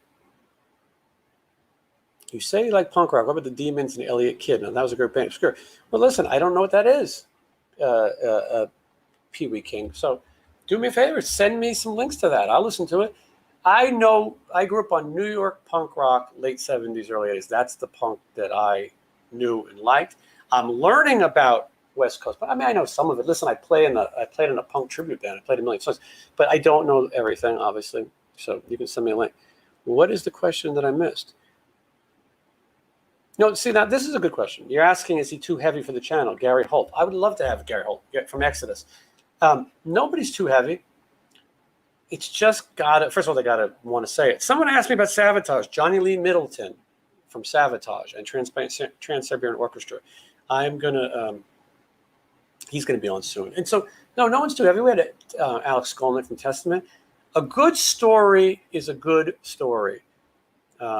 And I want to give those people the platform to say it. And I enjoy researching people. Kira Rossler from Black Flag is coming up next Friday. I spent 2 days straight researching her. Her stories are incredible, incredible. I mean, watch that interview. I'm urging you watching this now. It's a 2-hour interview, one of my longest ones ever. And maybe you don't like Black Flag, and maybe you don't even know who she is. Her stories are insane, and you know, she's now 59 years old, but she's cool. Okay, Sotheby's Auction House to offer a Gene Simmons codpiece worn every Kiss show since 1970. Well, listen, we should all chip in and buy the codpiece, and then we can interview it. And now I missed the question again. Okay, here it is. What is the music scene really like in Vegas? What does the average cover band get paid? In North Carolina, we only make about 700, 900 squares. Okay, that is a good question. And thank you, Mike Vincent, and thank you, Sin City Collector, for sharing it again for me. You know, I'll be honest with you. Right now, 700 and 900 is a great money because that's what Vegas is paying right now. It's bad. These bands who are playing on the Strip are not making very much money, maybe $800. And they make them do 4 sets. You know, you might have to play 4 hours of music. Sometimes in the heat, it's 115 degrees today. And you're lucky if you're making that money. Some bands make a little bit more. Sin City Sinners did very, very well the first time around, and even some of my later lineups. And we also did some corporate gigs, which pay very well. I'm not going to give you my full accounting. But if you build a name, it's just like this channel. If you build something, they will come. Sounds like a porno movie. But no, the cover scene's bad here right now. But everything is, listen, we're coming out of a pandemic. Not everyone's ready to go out. Not everything's open, blah, blah, blah. It's getting there. But if you want to make it in Las Vegas, you better learn Jesse's Girl. I would play these punk rock shows, and then I would say, I know what you guys want to hear. And I played Jesse's Girl, and they're all punk crowd. And you know what? Everybody loved it. They loved it more than the punk songs. Vegas is top 40. Okay. Some of these are just rough. I mean, I'm going to click. This is thrash we're talking about here. You guys send me links to this stuff. I have no idea who any of this is. I wasn't really a thrash. When I was a kid, I was into punk, and I was into what you would call hair metal. In New York, they didn't really judge. You could be into both. Good music was good music.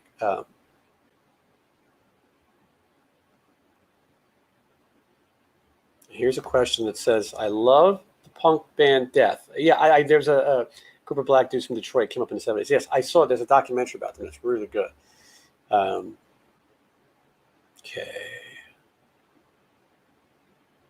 You guys got all kinds of cool, obscure stuff, though. I'll give you that. Yeah, Stanley from Life, Sex, and Death. If you guys don't know what Stanley from Life, Sex, and Death is, I saw Life, Sex, and Death open for Lynch Mob, the Limelight in New York City. It's an old church. And Stanley smelled.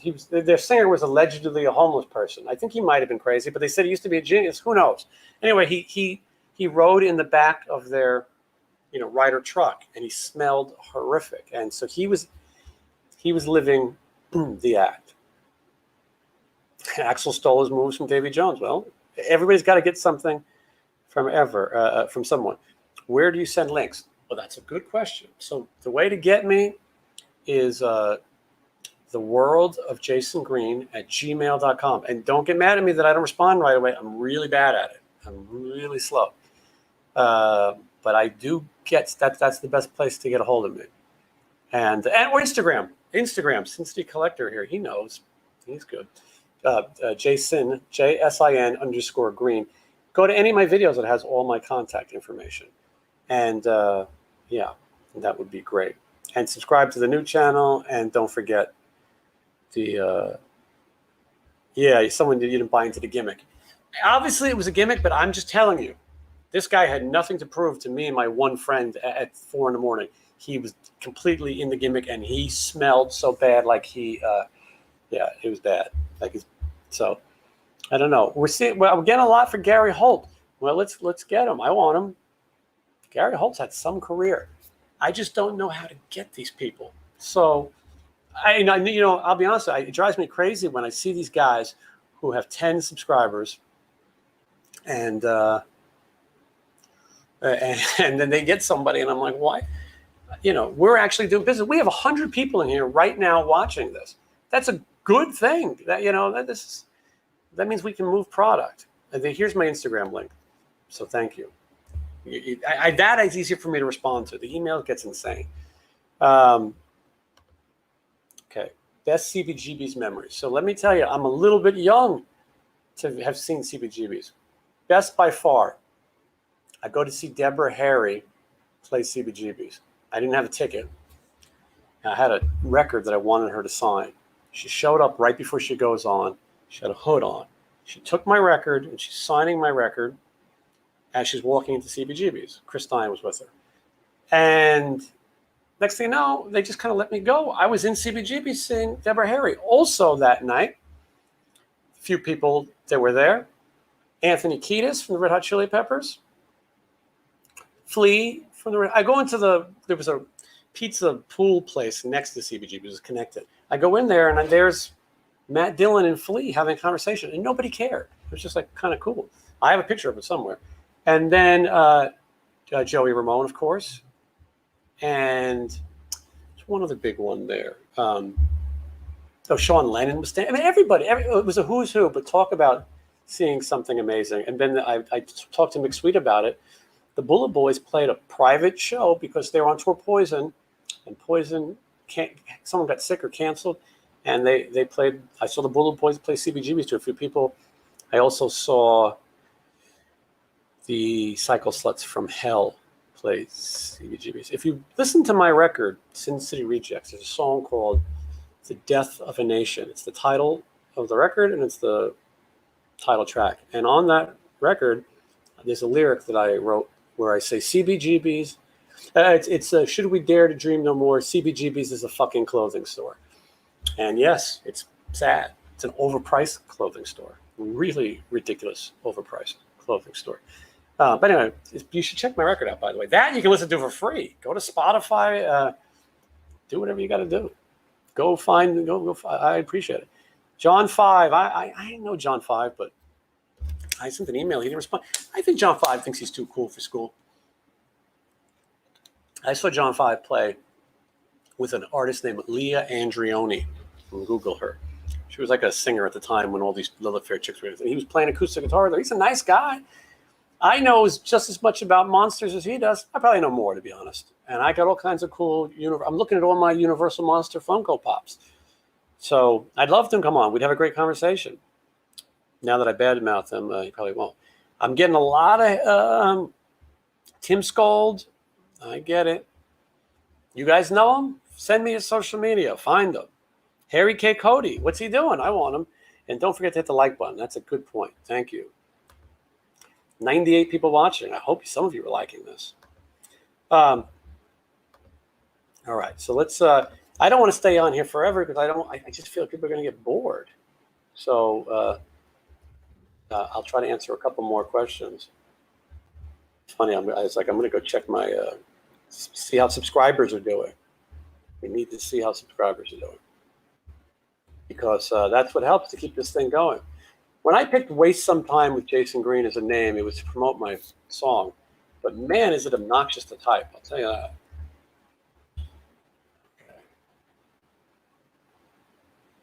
All right, let's get back to, you see, I typed it wrong. Hold on.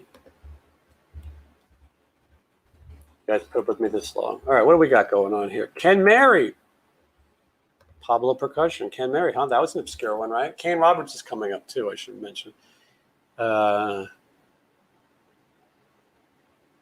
Ritual. It sounds familiar, but I did not see it. Should I invest in more Funko Pops? This is a question that it's very personal. You should invest in things you like. Although I sometimes regret investing in so many Funko Pops that I like because then it's hard to sell them. If you look to this side of my home, you will see there's 200 there's 200 Funko Pops over there, maybe more. And yeah, that sounds crazy, but there's 700 in the other room. So I believe in them. I believe they're better than stock and better than Bitcoin. And I tell you what, some of these Funko Pops have gotten crazy. Yeah, I got some pretty nutty ones. Oh, hold on. Here's a compliment. I like that. I highlight compliments. That and people who tip.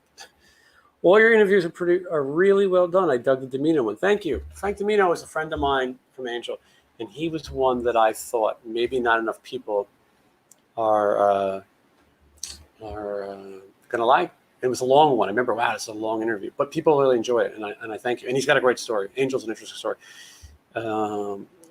What is... Yeah, cryptocurrency I'm scared of. What's the last guitar I bought? You know, I'm due. I haven't really bought anything in a while.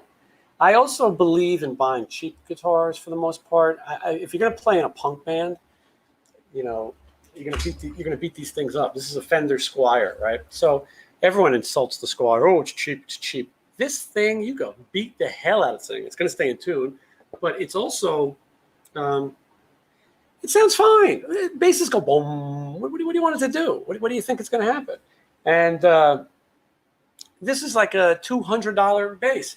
Also, it's Olympic white. And the only way you can get this is the Sid Vicious bass, by the way.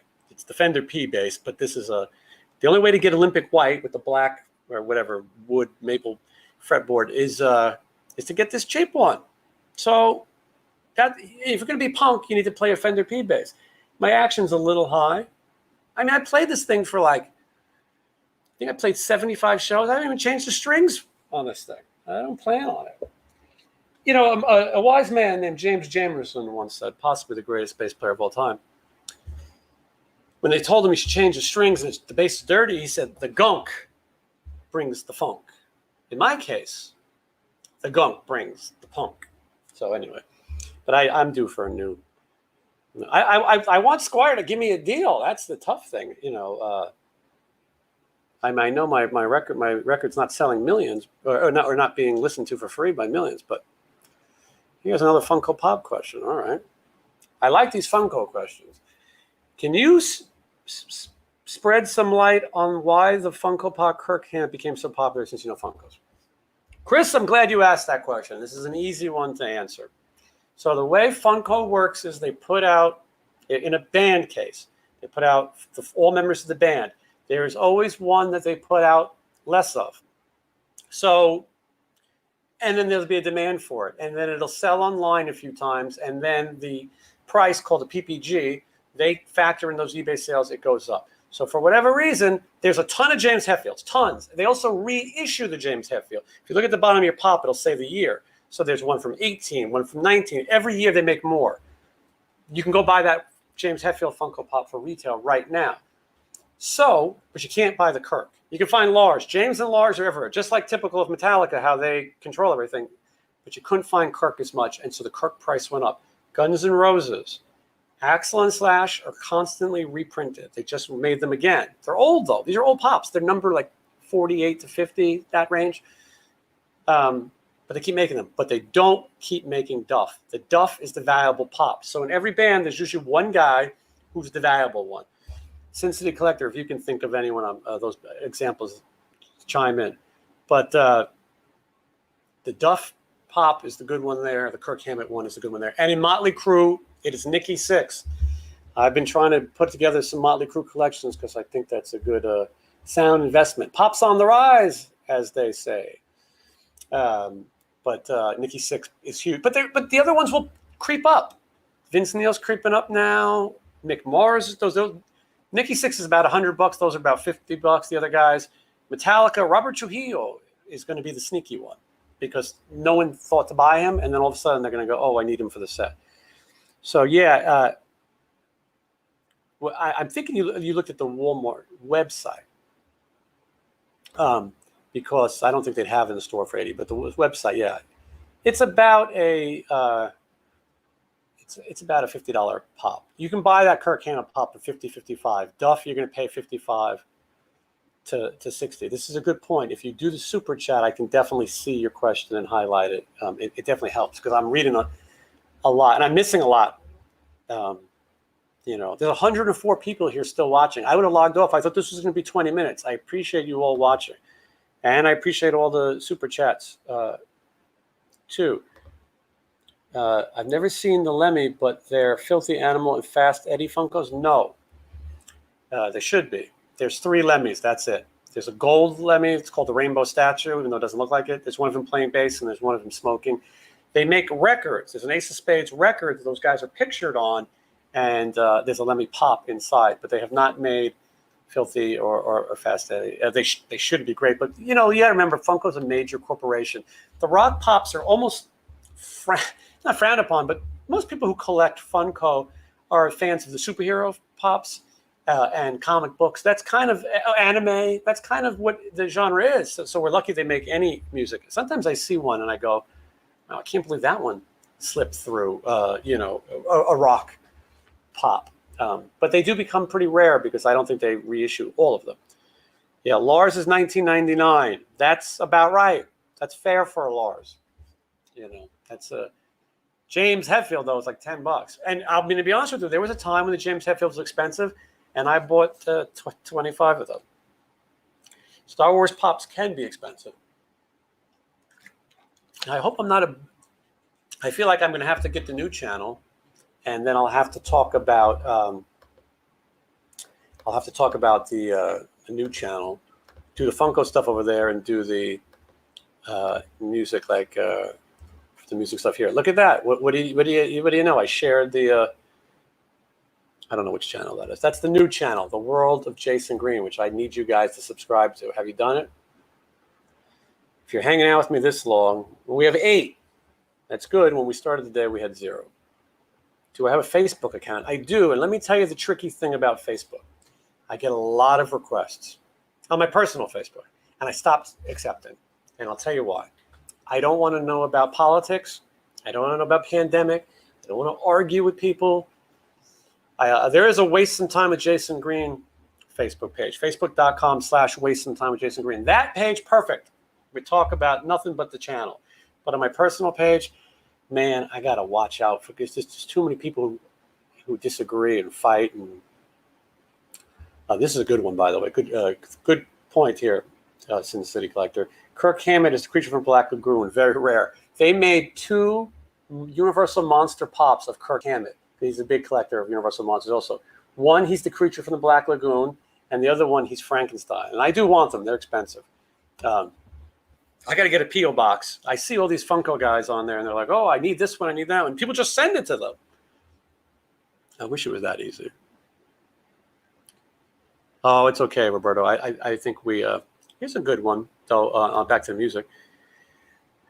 Oh, that wasn't it. But that's good, too. Here we go. Ross Halfin, Mark Weiss, Niels Lozauer. Steven, one of those 3 is on the channel. Can someone watching say who the famous rock photographer was who appeared on the show? Please say that in the comments. I should be giving away prizes. We're going to do that next time. We're going to spin wheels and do all that cool stuff. Again, I didn't expect anyone to watch this nonsense. Yeah, I only got 66 likes. Come on, guys. Hit like. You could probably do it right while you're watching this. Just go down and hit the like button. Mark Weiss. Jamie, correct answer. Thank you. Yeah, we had Mark Weiss on promoting his book, which is amazing. And I know, by the way, I see how many people buy the book after the interview because I get the counting, and we sold a lot of books. Okay. Yeah, it's great. It's a great book. Anyway, but I'd love to have him. I know Halfin. He's great. No, excuse me. I know it's Lozauer because I met Lozauer through Fake Rap. Which one photographed the first ratted P with 20's legs? That would be Niels Lozauer. Niels Lozauer was pretty much Rat's photographer and the legend. And the legend. All right, guys. I mean, I didn't really prepare anything. If I knew that after we're at the 2-hour mark, I'll wrap it up soon. If I knew that this many people, I would have had guests come on. I would have told you anecdotes. But anyway, if you guys have any, thank you, Anthony. Unless you guys have any, David Chastain would be great. We got to find him. Okay, so if you guys have any last questions, let me know and I'll answer them. Otherwise, it's time for me to go eat dinner. But so let's recap, shall we? Why not? The algorithm of YouTube doesn't make it easy to have the pops and the locations on here. In my life, I've gone to so many amazing places, and I want to show them to you. I have so many videos that I haven't released because they get lost on this channel. I'm getting a lot of requests for Steel Heart. I'm going to work on that. That's the channel. It's in the description. So I haven't exactly decided what's for dinner yet. That's a good question. I did stock the house up, though, but you guys probably wouldn't like what I eat. So you go to that channel. It's called The World of Jason Green. I'm going to upload a video every day because I have to move everything over there. I need to get to 1,000 subscribers so that I can, get paid. I do enjoy doing this, but it's a labor of love. And and so anyway, okay, so that's the one thing. Then the other thing is Patreon, right? I need you guys to go to the Patreon. I don't know where the link is for that, but it's easy. And just to remind you how to do it, there's packages. If you got something you want to talk, the first one's $5. We could talk about them all right now. $5. I'll send you some of my guitar picks that I use with the Sin City Rejects, and we also waste some time with Jason Green. I eat mostly vegan food, but I don't want to be that guy who points that out. And not always. I'm a cheating vegan, but in my house I don't keep any meat or dairy. It's a boring subject. I apologize. And I definitely don't wear leather or anything like that. Okay, so I use these great guitar straps, though. This is called Couch. These are vegan guitar straps, and this thing is, they're made out of recycled seatbelt parts, automobile parts. And why kill something if you don't have to? That's my thing. You know what I mean? Guitar strap doesn't have to be leather. It's ridiculous. Okay, back to the Patreon. So for $5, I'll send you my picks. I'll send you some stickers. I'll throw in some of the cool stuff. And so, so that's the $5 one. Unfortunately, I don't have the stupid Patreon in front of me, but hold on. See if I can find it. Then the other one is, hold on. I'm trying to read all this. Anyway, you can ask questions to the guest. It's cheap. I don't remember what it is, but it's cheap. And I'm going to send you a list of the guests, and then you are going to tell me which one you'd like to ask a question to. First come, first serve. This thing's going to sell out. And then you'll ask a question, and I'll read your name and all those things. We're down to 84. I start plugging shit, and everyone's got to go. Well, either that or I talk about anything vegan, and people are just like, I'm out of here. So you do that. You can go and sign up and join the Patreon. And then also you see videos a week before anybody else. Also, you'll get announcements of who's coming on. And we'll do this together. It'll keep the channel going. And it's a lot of fun. And I see everybody else has got one, so why not me? And then I don't know if you can even say that on YouTube, but that's in the works next. Let's recap the guests. Please, tomorrow morning, join me for Kelly Garney. Kelly Garney of Quiet Riot, Randy Rhoads' childhood friend. If you're watching this later, yeah, you know. Jim Gillette of Nitro, he's on Monday. Great interview. He reacts to YouTube videos. Kira Rossler from Black Flag. She's the following Friday. Courtney Gaines, Back to the Future, Children of Corn, the movies. He's also got a record coming out. We're going to talk about it. Billy Dior from D-Moles. Robert Sarzo from Hurricane. Sammy Yaffa from Hanoi Rocks. And the Great Cat. The Great Cat. She's Beethoven reincarnated. At least that's what she says. I promise you, it'll be the oddest interview you have ever seen. Scotty Griffin. Marge Raymond from Flame, who made a record with the members of Aerosmith that never came out. The new channel is called The World of Jason Green. The link is in here somewhere. And then it'll be in the description after this. And then I am in negotiations for a British heavy metal legend. I'm not joking. This is as big as it gets. Okay, I want to thank everybody for watching. I really appreciate it. It was cool spending 2 hours with all of you. And I hope I got to some of your questions. And I do appreciate it. And like I said, even if you don't sign up for the Patreon or do all those things, it means a lot that you've supported this channel. We need to get to those big numbers so that these guests will look at it and go, okay, this guy's selling records. And I see some guesses. But anyway, it helps. And it's the response from the guests has been great, and they've all had a really good time doing this. And I have a great time interviewing them. I try to shoot as many of these in advance. Again, these good guesses coming in. I try to shoot as many of these in advance so that I can keep it going, because it really does take a lot of time. But you guys make it all worth it. So you know what to do. Go like the World of Jason Green page for me so that we can get that one to 1,000. Obviously, you've subscribed to this one. I want to do this more often. If you guys dig these live chats, we'll do it more often, and maybe we'll bring in some guests and some of my friends, and maybe even some of you can come and join the chat. You know, you can be in this thing. And no deal, Pops. Richie Faulkner, that's a guess. I wouldn't call Richie Faulkner a legend of British heavy metal, though. I've seen Scatterbrain a few times. That's an odd one. I saw Scatterbrain play in New York City. They had a song called "Don't Call Me Dude," and they were opening for Two Live Crew, and there was police everywhere because Two Live Crew was incredibly controversial at the time. Anyway, I thank all of you. I could sit here and read these all night, and I would do this. I'm an only child. I live alone.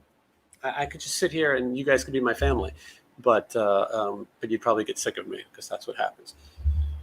All right, you know what to do. I appreciate everyone. If anyone would like to chat with me in the morning, 10 a.m., I will be watching the Kelly Garney interview. It's a long one. That guy's got a lot of history. We will talk about it more. Hope to do this again. Thank you for watching.